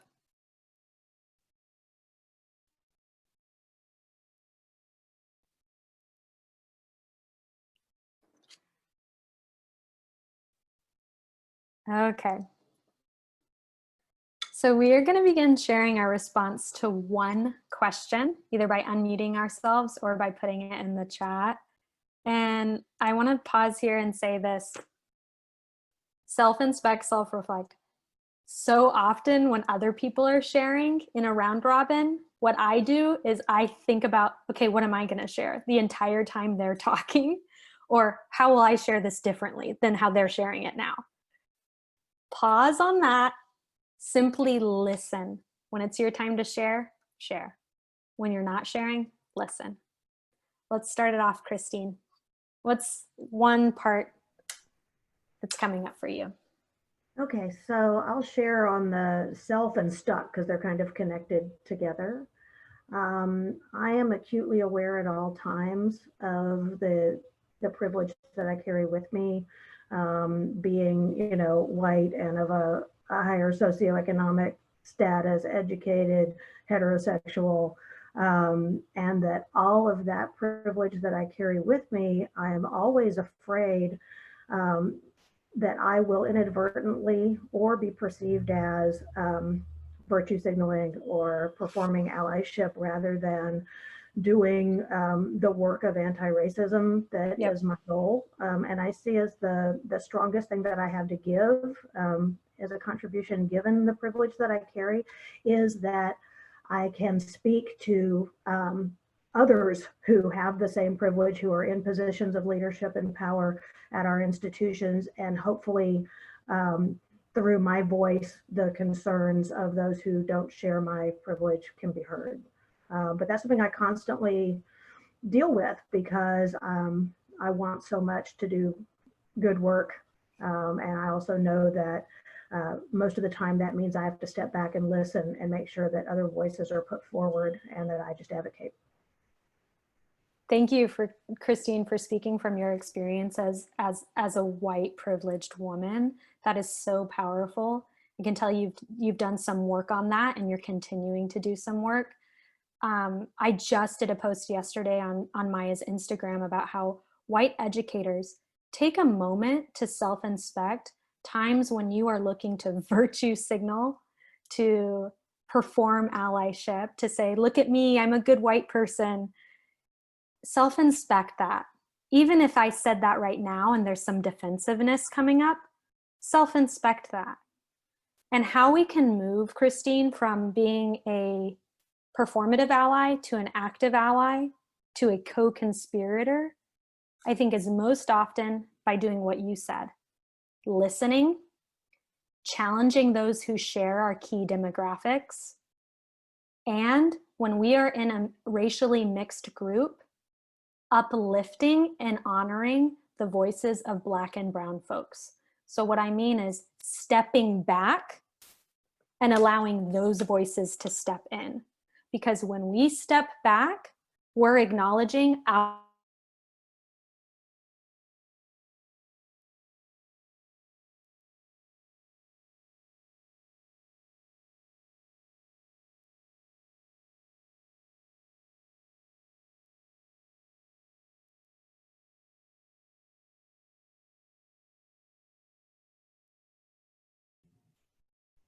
Hello, did everyone lose audio? Yes, it appears Rachel froze. Okay, I was just making sure it wasn't me. Thank you.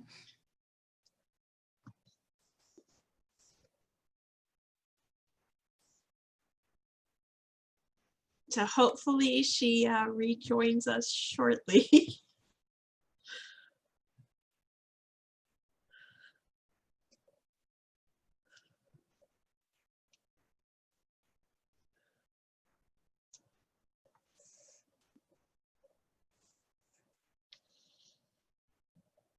It appears she left and is probably trying to come back in. 'Cause I'm it's guessing, Lewis. yeah. And I'm guessing she was thinking along the same lines that I was in response to your thoughts, Christine, about how very important it is that we, are both advocates, but leave space for people to advocate for themselves, right? So we don't want to take away their chance to be their own champion, right? So, and I know that was when I was at an institution, that was always something that was very much on our minds too, is about how do we equip our students to be their own best advocate, but not leave them out there by themselves to figure it out.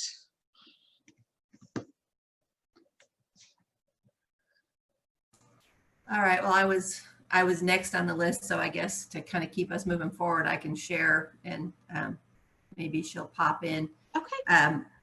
I think similar to like Christine said, in both, I fall, what I will share is both South and Stuck.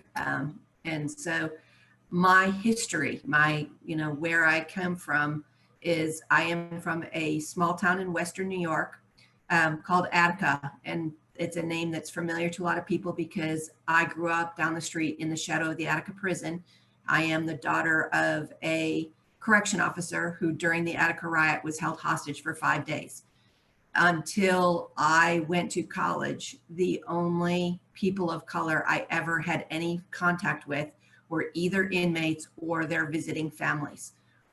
So my history, I wasn't raised in a household.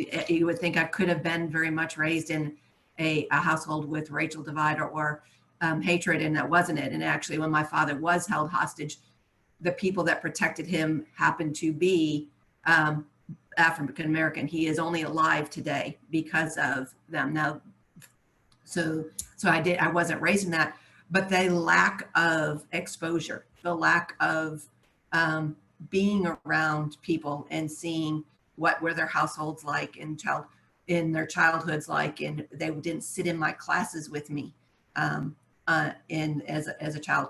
So I always have the fear of no matter how much through, I left that town when I was 17 and I'm significantly older. It's been a lot of years I've been out in the world, and I chose to work in an inner city school and have had exposure in other ways. But there's always that fear of being stuck, that my history doesn't provide me enough perspective, maybe is the word, to be a voice in a conversation that, you're a little fearful of trying to speak up on behalf of somebody or in how I think or feel about a situation, because I have such a lack of history, that gap in that time of growing up in childhood. Hey everyone, this is your facilitator, Rachel Franco. I'm so sorry, I do apologize. I don't know what the heck happened. It looks like my internet just completely went kaputs on me. So I'm here, I'm on the phone, and we'll close out here. Can someone say who was just speaking? Because what you said was super powerful. That was Lisa. Awesome, thank you, Lisa. I'm so glad that we just continued to move forward. Thank you, Lisa. Elizabeth, I'm gonna go ahead and depend on you to move us through since my internet is completely not working. I believe Mary Jo is next in the group. Mary Jo, go ahead and type your response in the chat. And Elizabeth, if you could read Mary Jo's response, that would be great. Absolutely. Thank you.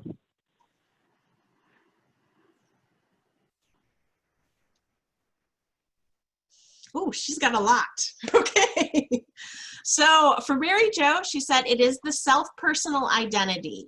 I'm hearing impaired, so my communication skills, i.e. ability to speak, can be a barrier as I am not an eloquent speaker verbally, but am good with written text. Although I was raised by both a hearing and deaf family with a can-do attitude, it can be difficult to convey what I want to say with good intentions. These self-imposed barriers can impede you from relating to one another. However, this should not happen if you attempt to find common ground to relate to one another. That will lead you to understand one another through a different lens. By finding common ground and to, quote, see, listen, and understand what you want the same, that you want the same goal, although you have different experiences. Thank you, Mary Jo. Thank you, Mary Jo. I appreciate so much you using those parts of your identity and acknowledging the parts of your identity that you want to continue using to advance the conversation. Elizabeth, who do we have next? Next, we have Ruth. Awesome. Thank you. What about you, Ruth? What's coming up for you? You know, honestly, because I haven't been an educator in a long time, and because I'm so new and I'm like to this job, and I couldn't really figure out context for me to come up with anything really. I couldn't find something that I wanted to say. So I'm sorry. I really have to take a pass. I hear that. Up next, who do we have? Next, we have Barbara, or Barbara, is that right? Hold on, let me check. Barbara. Yeah, Barbara had to. Okay, yes, Barbara, Barbara sorry. had to step out for a bit, but is she back? Okay. Yes, she is. I am back, but I do not know the task. So this would be an impromptu response. That's okay. Barbara, what we're discussing here, right, because y'all don't have the slides in front of you because of the internet.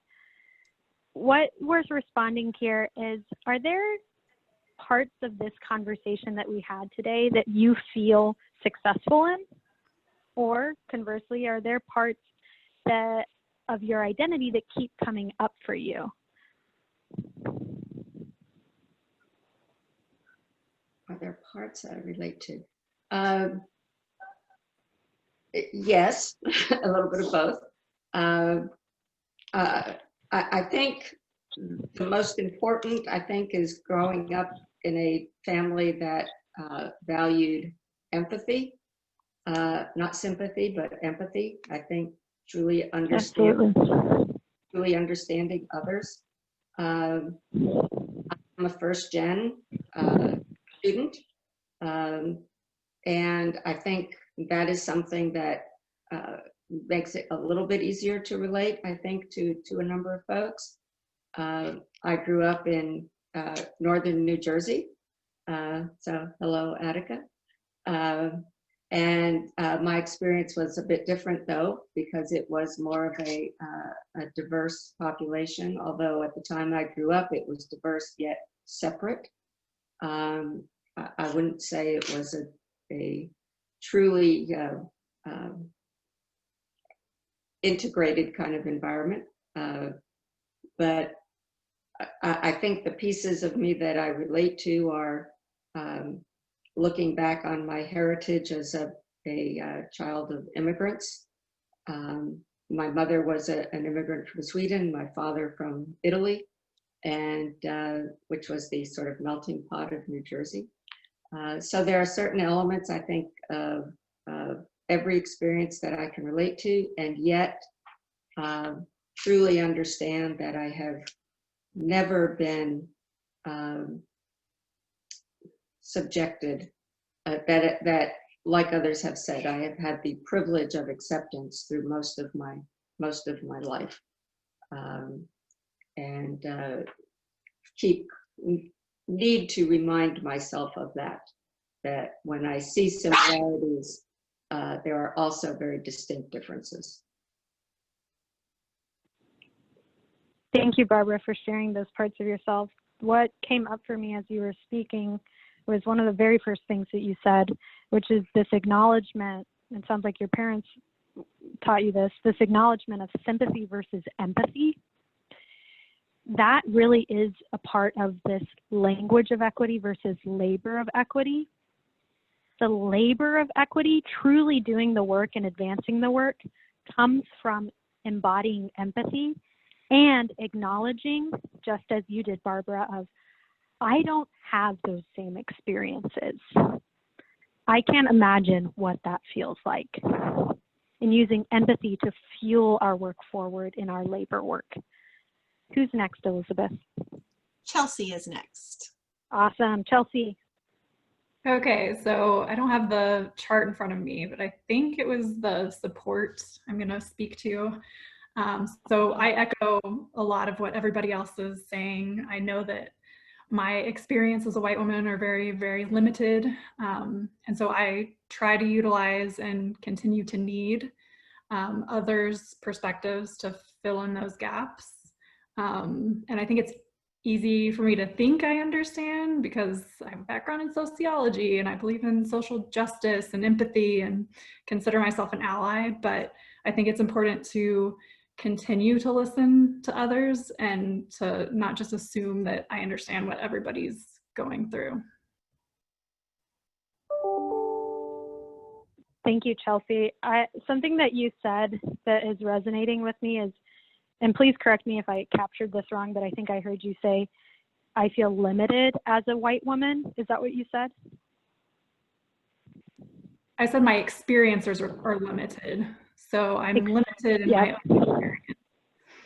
Yep, your experiences are limited as a white woman. Something that I've been reflecting on my own journey as a white Latina is that my whiteness is actually needed in this conversation right now that's going on.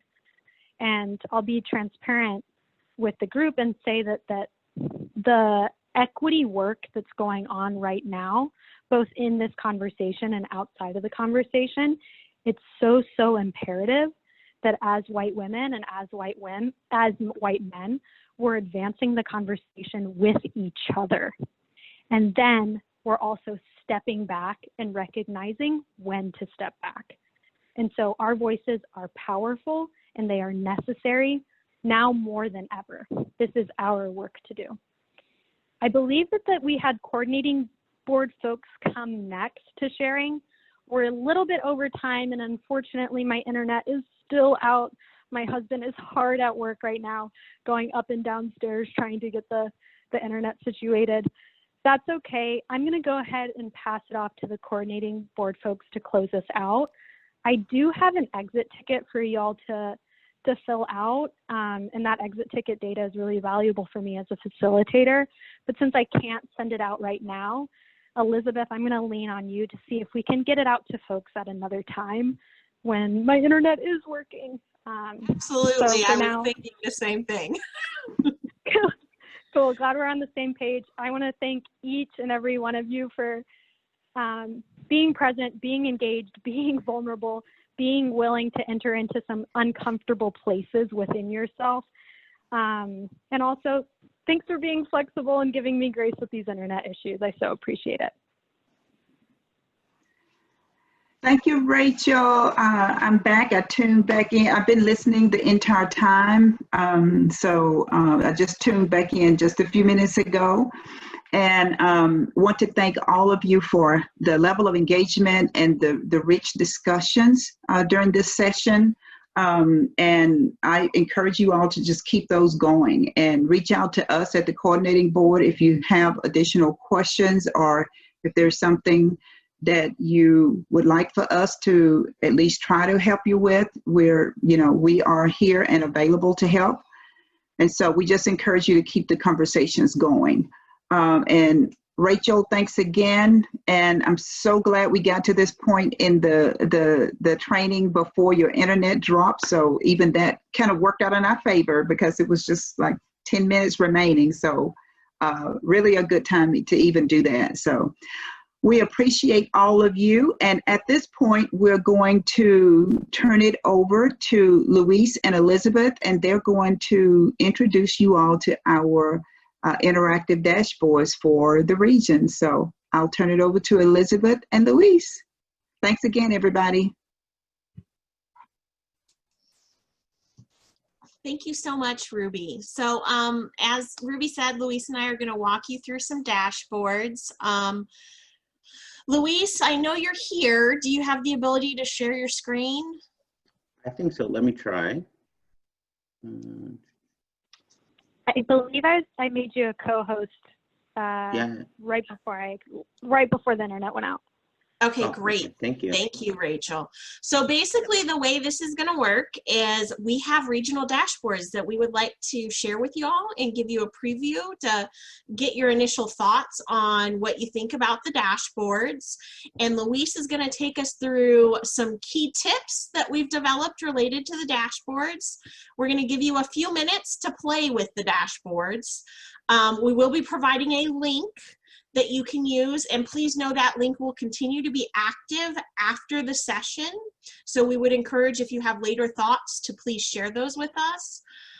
Otherwise, please know it is the preliminary link, so it won't be good forever, but it definitely will be good for a while as we get through looking at these dashboards on the first round.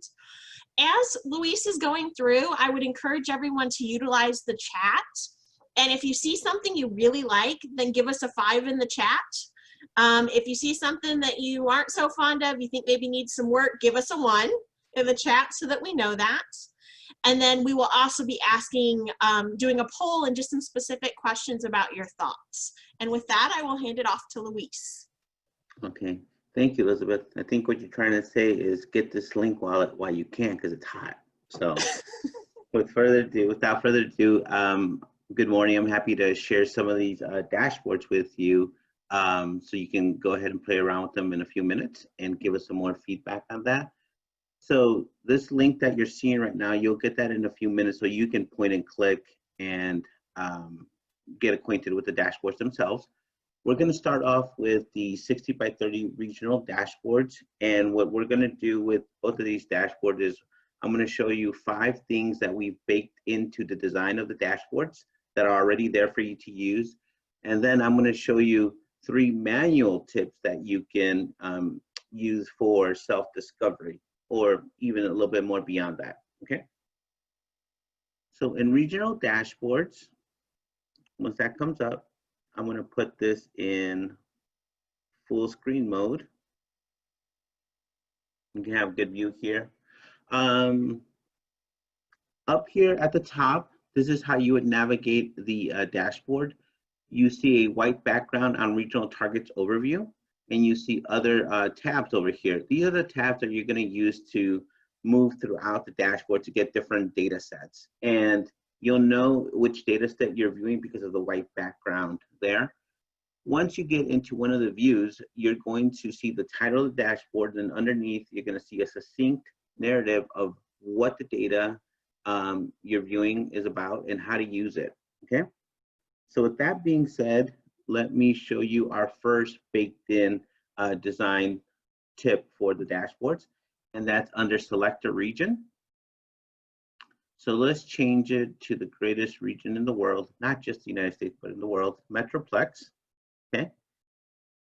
So here's a couple of things. Once you select that region, you're going to have your regional color assigned to it. So we're doing a little bit of branding there. And the second thing is that that region, the dashboard is smart enough to remember it throughout the rest of the tabs. So you don't have to keep changing to Metroplex. Once you do it in any of these views, it changes it for the entire dashboard.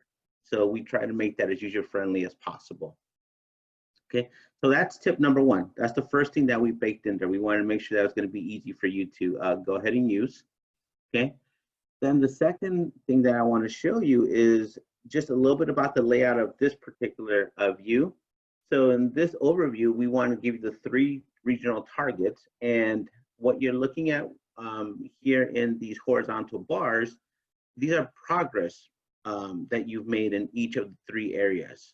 So you have educated population, you have completion, and you have direct enrollment. And so the bar spans from 2015, the first year of the 60x30 plan, 2018, which is the most recent year data, and then 2030, which is the target for each regional area. Okay, and so you're going to see graphs like that to, in a very quick way, get you acquainted with the data that we have there.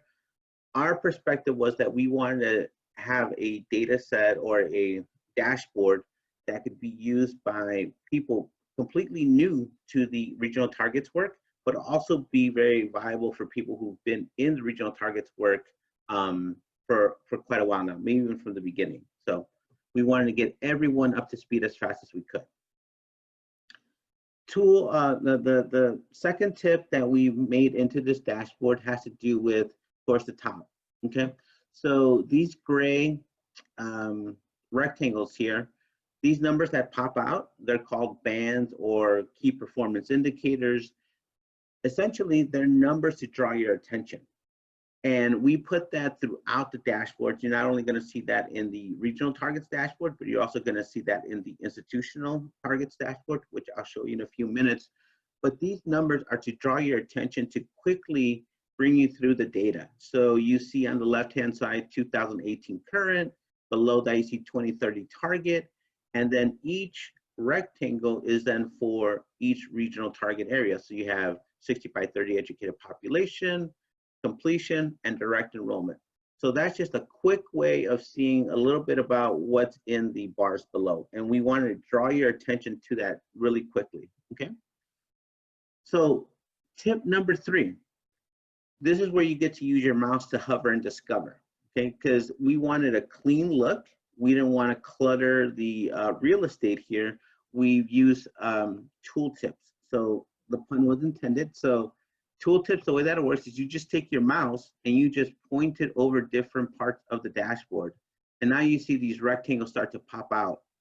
And they'll give you a better understanding of, well, what is this data? Where'd you get it from? So what is the definition and what is the measure that we're looking at? So that helps you understand quickly, you know, I have a question, how did you get that? So you just click over this and it'll tell you the definition. You click down here in the progress bars, and it'll give you a quick glance at the 2015, 2018, and 2030 data points, okay? So that's tip number 3. For tip number 4, I'm going to skip ahead just for a minute, and then I will come back to the other dashboards, to the other views, sorry, in the dashboard, okay?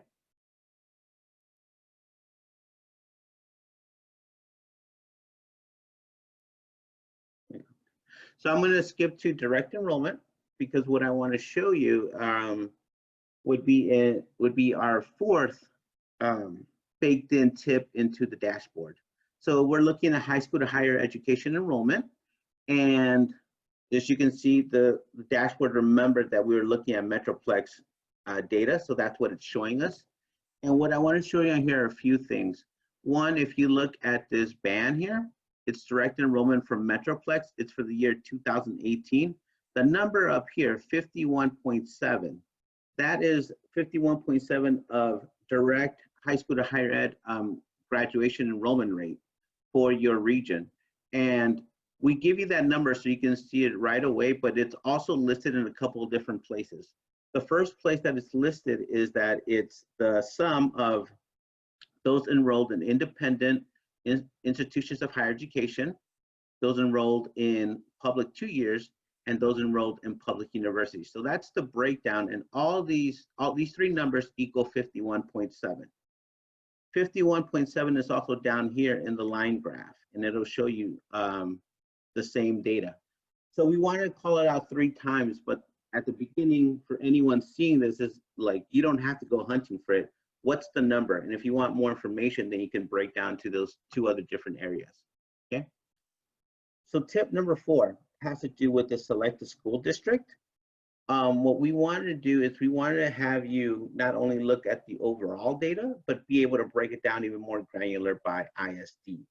And so we have this highlighter that will help draw out some of the ISDs in your region. And these are only ISDs in your region. Okay, so the drop-down list that I'm going to show you in a minute, doesn't include anyone else in the state that's outside of the Metroplex region, okay?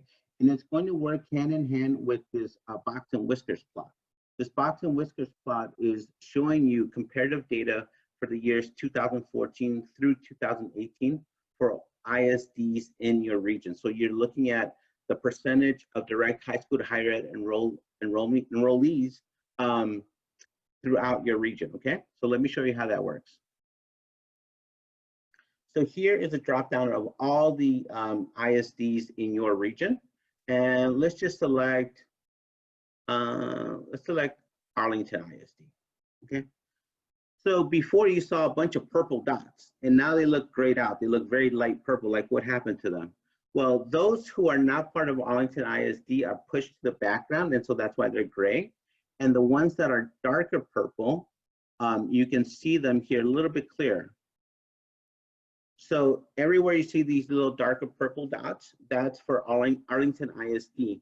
And it also has a tooltip. So once you put your mouse on it, it will show you that we're only looking at enrolled students, what year, what percentage, and what's the hard count of these students. So you can get an idea of how to compare them, okay? So that's tip number 4. Oh, and there's one more tip for tip number 4 that I wanted to show you, and we'll just come out of here for a second. Now we're gonna jump to 60 by 30 educated population.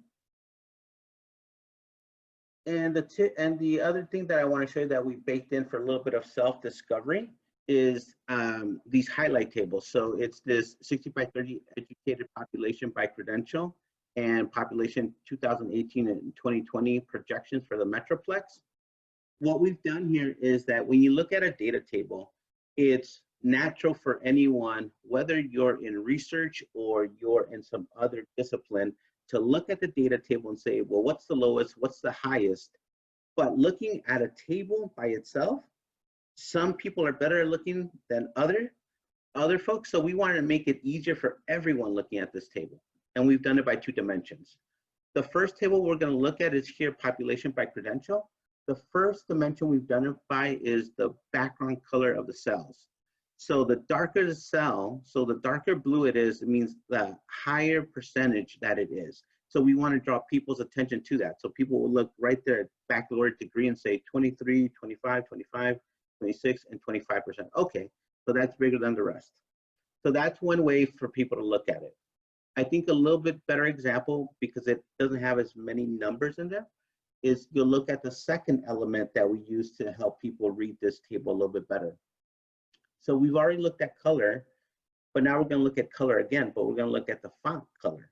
So in this population 2018 and 2020 projections, we can see that we have dark blue backgrounds, but we also have a white font color. So for Hispanics in the age category of 0-17, we see that for 2018 and 2020, there's some of the largest numbers, but also for the age category of 25 to 34 for the white population, we see that they also have significant numbers by the white font there.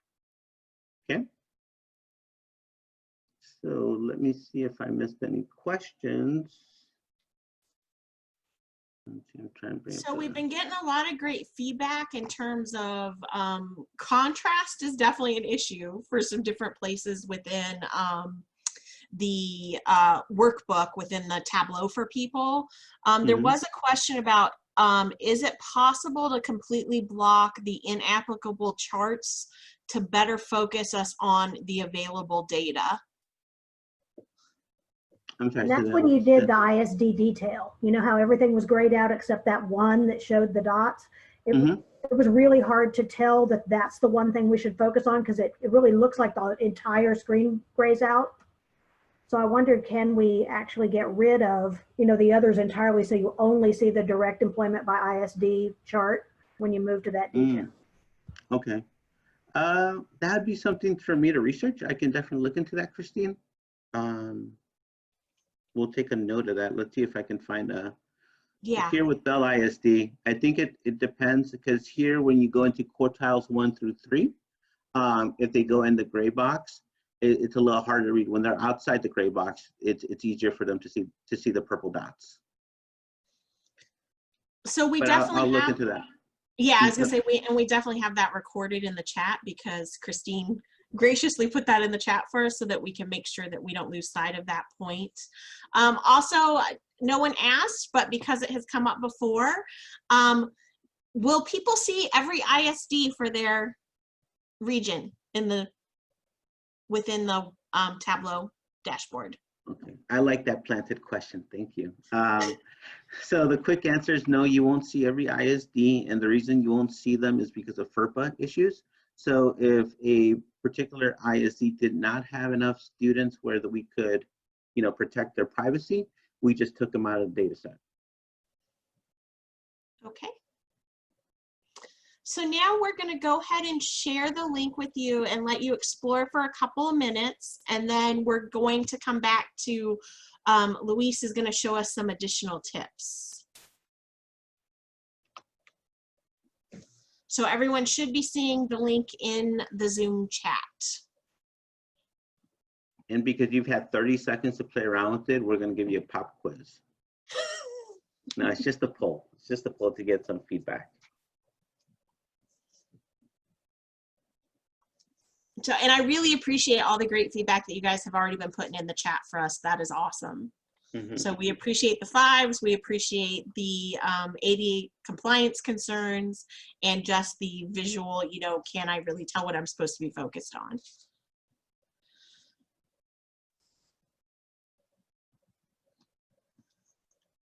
I did notice early on someone asked where the dashboards were ultimately going to live.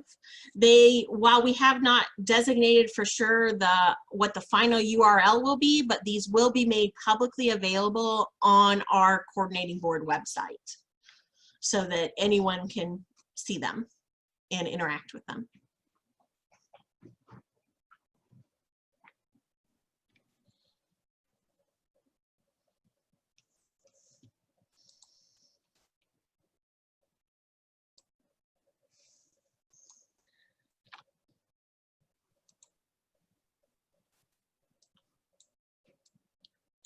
As you're looking through the dashboards, please take a moment to let us know, do you feel like they're easy to understand?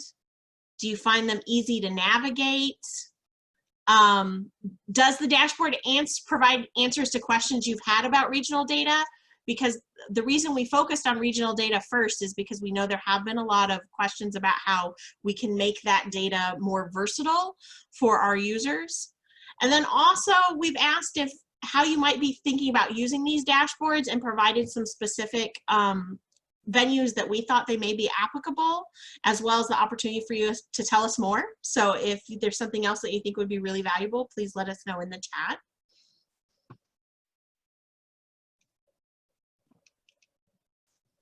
So we're going to give you about another minute to play around, and then Luis is going to go back to showing you some other tips.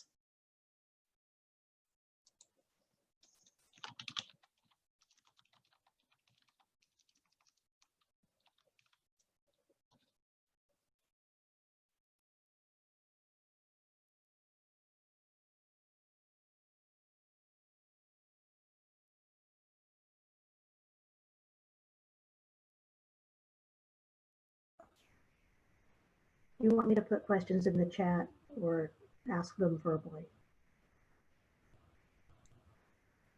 You are welcome to do whichever works best for you.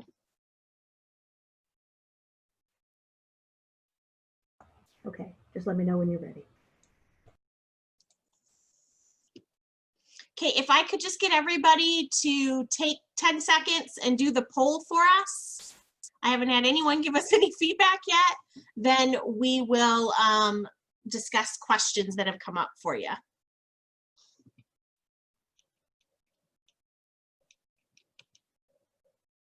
Thank you. We got our first poll respondent.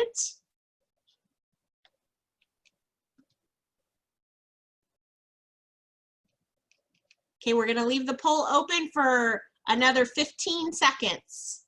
Please give us some feedback. Should we start cold calling? I don't know. This group has been really good about engaging. They haven't really needed the cold calling.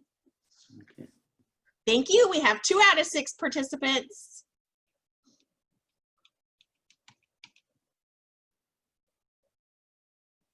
All right, it sounded like there were a few questions. If anyone has any questions about the dashboards, please feel free to ask. Mhm. Okay, so this is Christine. I like that you currently have it up on the direct enrollment by ISD slide because, you know, in that case, you see what the targets are and where each institution is in terms of reaching it. On the completions by demographics and completions by credentials, you know, it says at the top that there are targets, but then within the data, if you hover over any of the individual data, it tells you what number and what percent, but it doesn't tell you related to the target. There's no information about the target on either of those pages. So it gives us information, but it doesn't tell us whether we're meeting our goals and where we are in relation to them, at least not in what I saw when I was navigating. So please let me know if it's there and I'm not seeing it, but it didn't seem like we were getting relation to the target on these pages. Okay, that's a fair point, Christine. I think we might need to clean up the language on that. What we were just trying to say by including that there's a target for economically disadvantaged students is to let stakeholders and others become aware that we do have targets for these populations, not that we were going to share a comparative of the targets versus the most recent year's data. Oh my goodness. Okay, so I think we can go ahead and, are there any other questions, or can I go ahead and show the institutional dashboard? Sounds like you can go ahead and start. If other questions come up, please feel free to put them in the chat and we'll make sure they get addressed. Okay, and thank you so much for being so engaging and having that feedback. I appreciate it. So we're going to go back to URL just for a second, and then I'm going to show you one more tip that we baked into the design of the dashboard, and then show you 3 manual tips. So I'm going to do that by going into the institutional completions dashboard.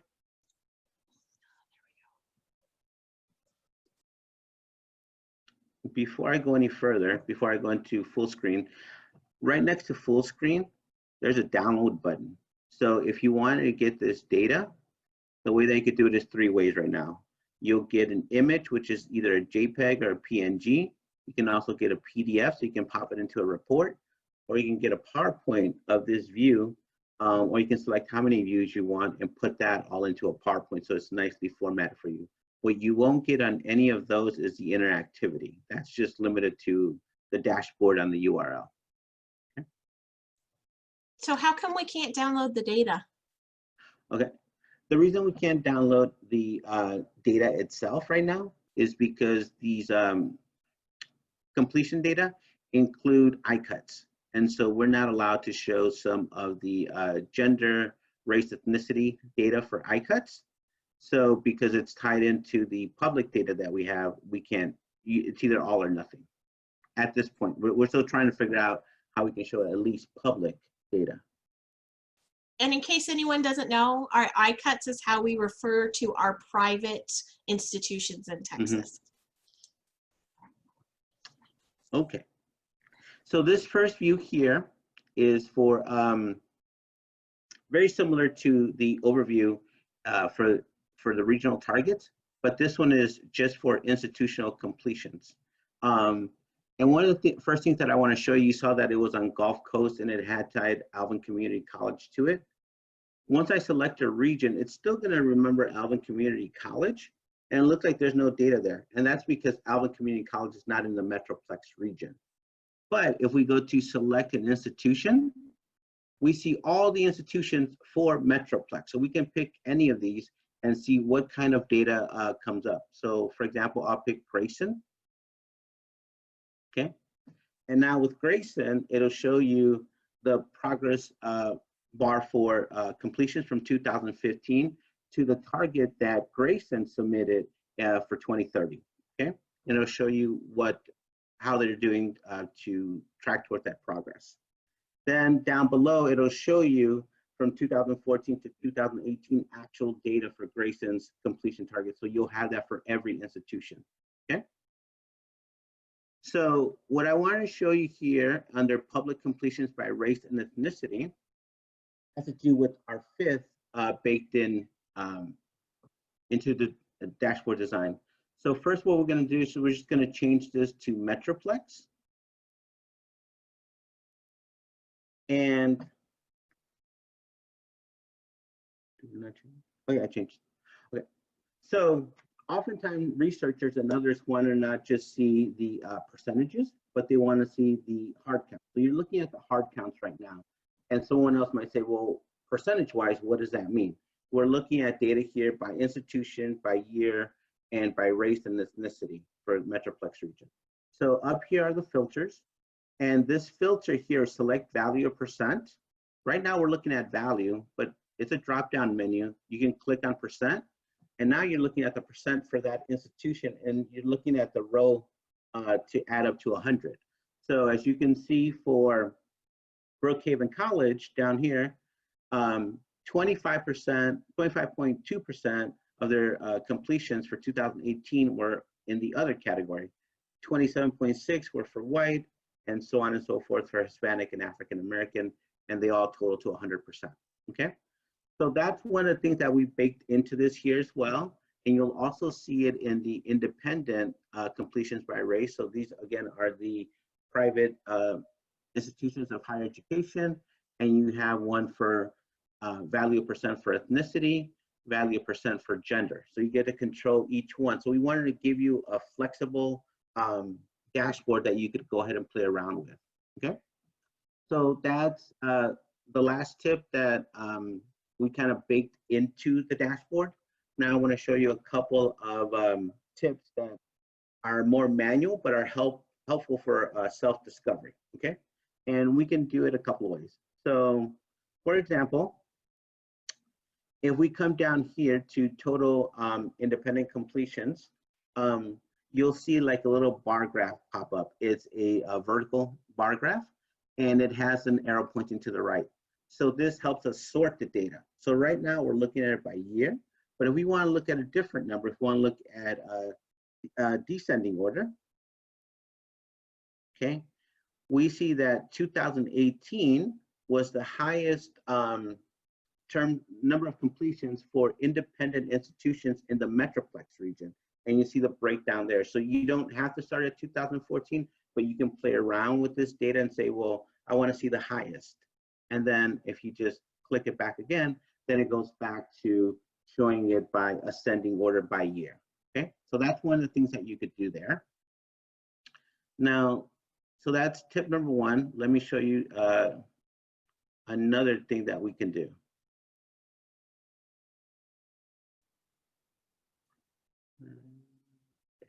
Okay. All right. So something else that we can do besides sorting is that we can build our own graphs, okay? So you're not gonna break the data, you're not gonna break the dashboard at all, but you can play around with it. Let's say, for example, someone in your institution wanted to write a grant for based on race and ethnicity, and you had data here, and you worked at Grayson College, and you didn't wanna rebuild it. How could you do this? Well, down here in the legend, we have it broken down by race and ethnicity. Let's say it was for African Americans. What we do is we just click on the legend key here, and we have two options. We can keep only or exclude. Let's say we want to keep only. And now we have a bar graph for African American completions at Grayson College from 2014 to 2018. You can go ahead and pop this into a PowerPoint, pop it into a PDF, put it in a Word document, and it's quick and easy for, let's say, someone looking for data like that in your institution, okay? So you can go ahead and do that. Now, let's say you get stuck and you're like, oh, well, how do I get it back to show me everything, okay? So the thing that you can do is if you're on a PC, you use your keyboard. So you're gonna click on Control, and then you're gonna click on Z, and it's gonna start taking you back. So it's the undo button there, okay? And it remembers how far back you wanted to go. If you're in a Mac environment, you're gonna use Command Z and just click it back to where you want it to.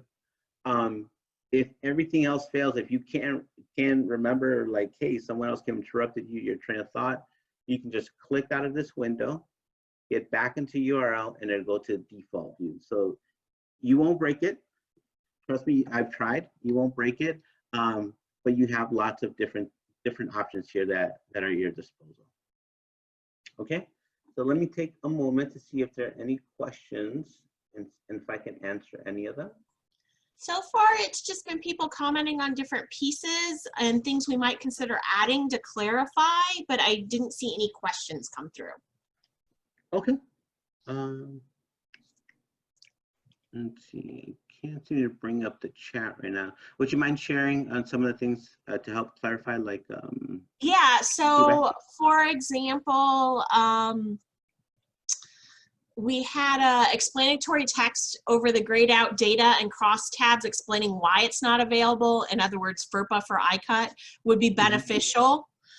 So something that we might think looking at. Descriptive text explaining how to do the Control-Z and Command-Z that you just covered would also be useful.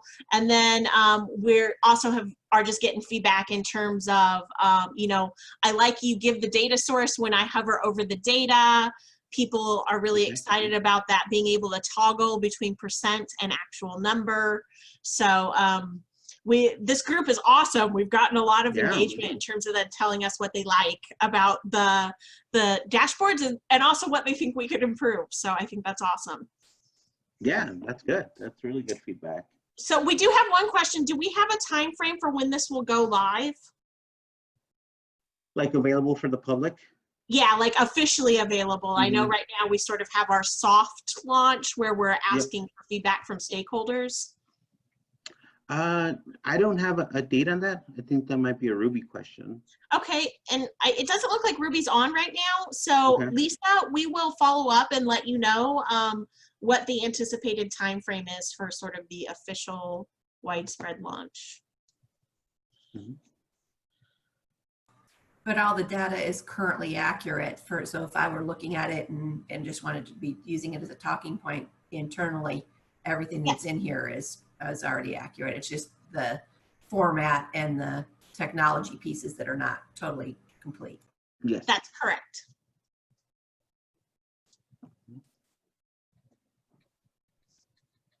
And as I mentioned earlier, we don't know that this is the permanent link where it will live. So at some point, this link may become inactive if we switch over to using a different one. Right, and I think at that point, we would send out an email to all the advisory groups to let them know where the permanent link is going to be housed. Absolutely.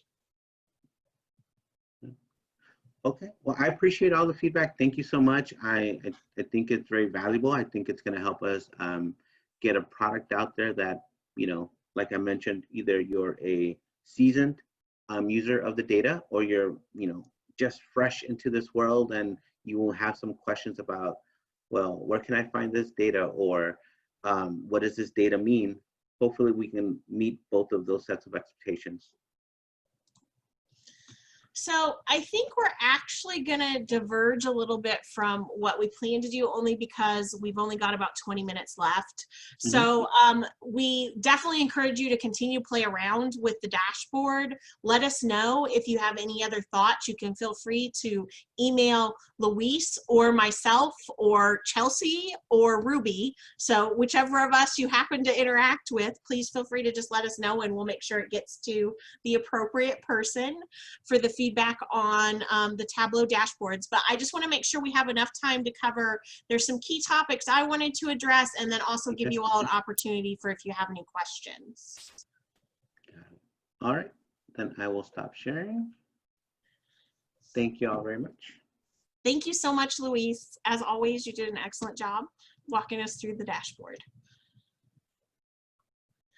Okay, so what we're going to do now is, as I mentioned, I have a few topics I want to highlight that I think may be on advisory group members' minds. I hope it's on your minds. But if you think of questions related to the regional work, please feel free to just put those in the chat box and we will address those if there are any once we've finished going through sort of the key topics. So the first thing I wanted to address is that obviously In light of everything that's happening right now, both in terms of COVID-19 and in terms of, you know, our concerns with Black Lives Matter, we recognize that there are shifts in what's happening for our higher ed institutions and our partners right now. And we really appreciate y'all's commitment to being involved in your students and your local communities to help us move forward. And so if you are not already aware, I wanted to make sure that everyone was aware that we have been offering guidance in relation to COVID-19. Right now, most of the published guidance is refers to spring and summer, but I know that we're looking at how COVID-19 is going to impact the fall. So I just popped a URL in the chat for you that is our main page where we have been posting everything COVID related for the coordinating board. We do have a team that regularly meets and talks about COVID related concerns and updates the FAQs and updates that we provide. So if you haven't had a chance to look, we do have a number of different frequently asked questions, including ones on career and technical education, courses, calendars, and reporting FAQs, general FAQs, Perkins grants, and others. I encourage you to check those out. If you have questions that are not addressed there, please feel free to contact us, send us an email. We will make sure that those questions get to the committee that's addressing this. Basically, most of this has been created in response to questions we have gotten from the field. So someone sends an email, makes a phone call, and we look at, hey, is this something that everybody needs to know? And if we think so, then it becomes an FAQ. If not, we follow up directly with the person who asked the question. So please feel free to let us know what's on your minds in relation to COVID-19, especially as everyone is trying to figure out how to plan for an unknown fall semester, right? None of us have that magic ball that are going to tell us what's happening. So I just want to make sure you are aware of that resource and that we are regularly assessing COVID-19, and you are encouraged to contact us with any questions or concerns you may have related. Next, for those of you who have been involved in the advisory groups prior to this year, you may recall that we typically do 2 surveys in August. They're typically due August 31st, and one is the Regional Action Plan survey, where we sort of talk about what steps have you taken, kind of ask you to assess your progress, and then talk about what do you have planned for the coming year.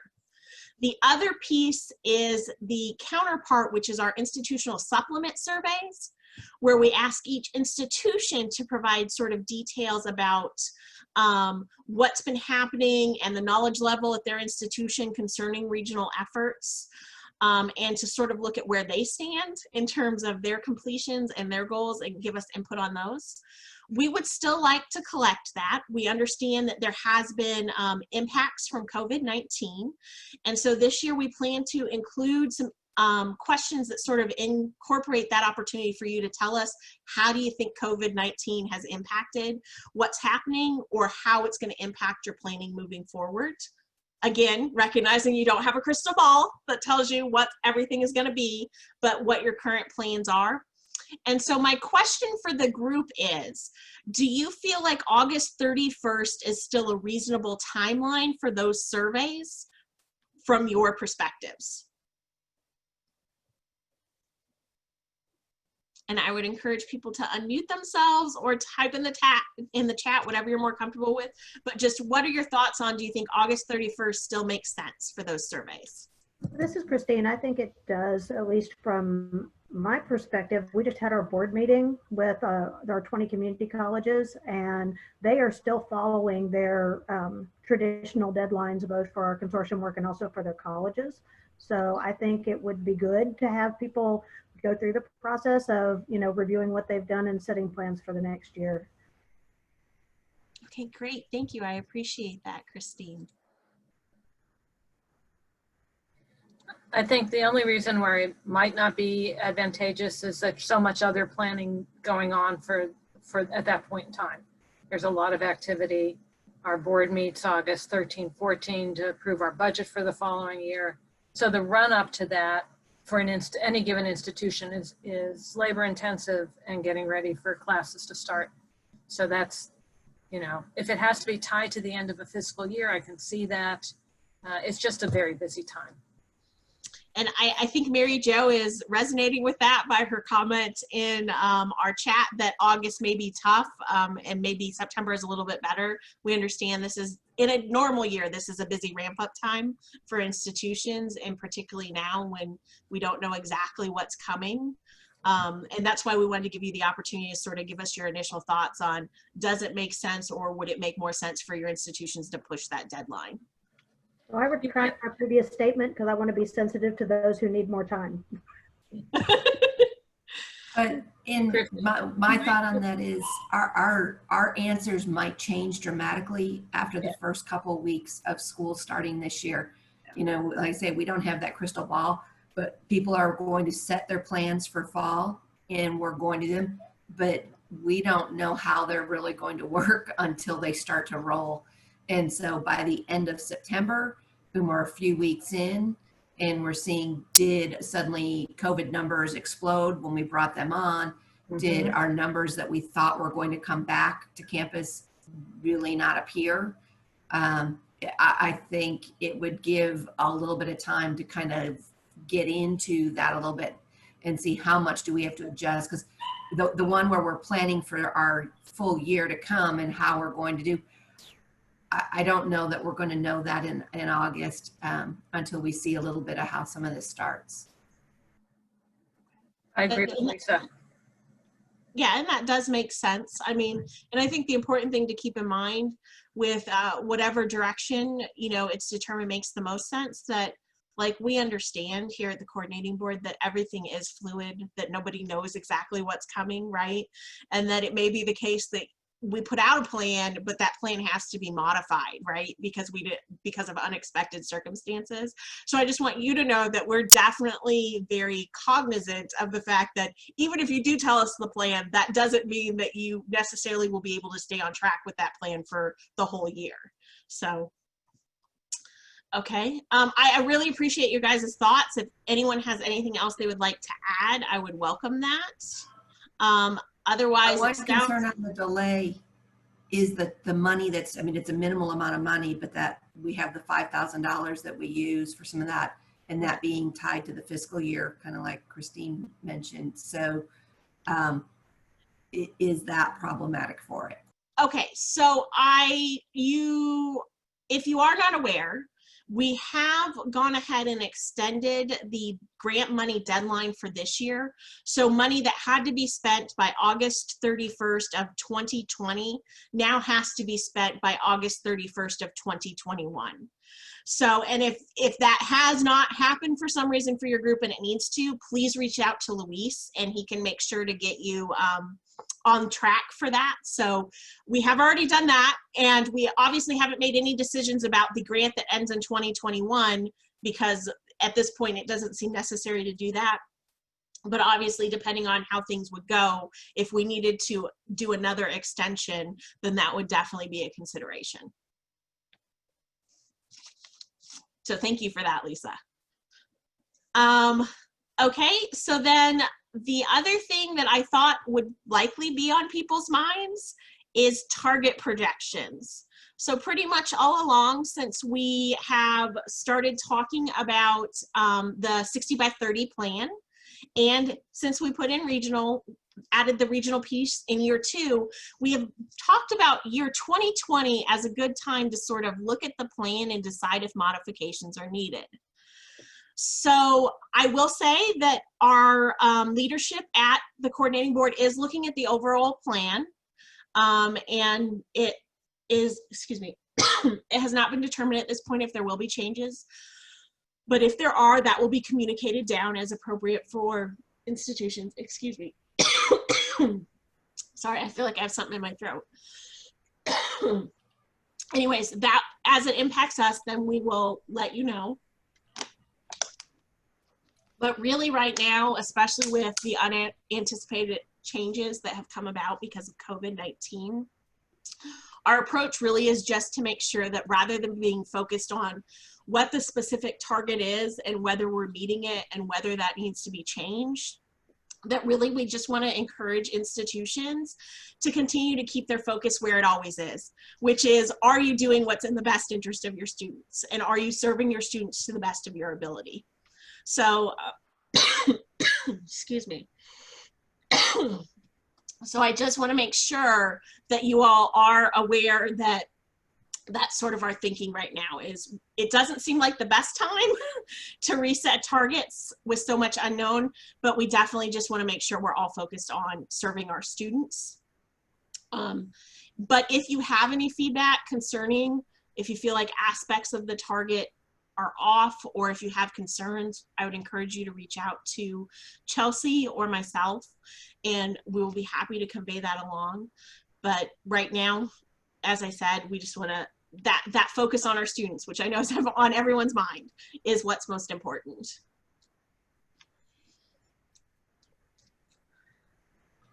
Okay, I don't see any questions.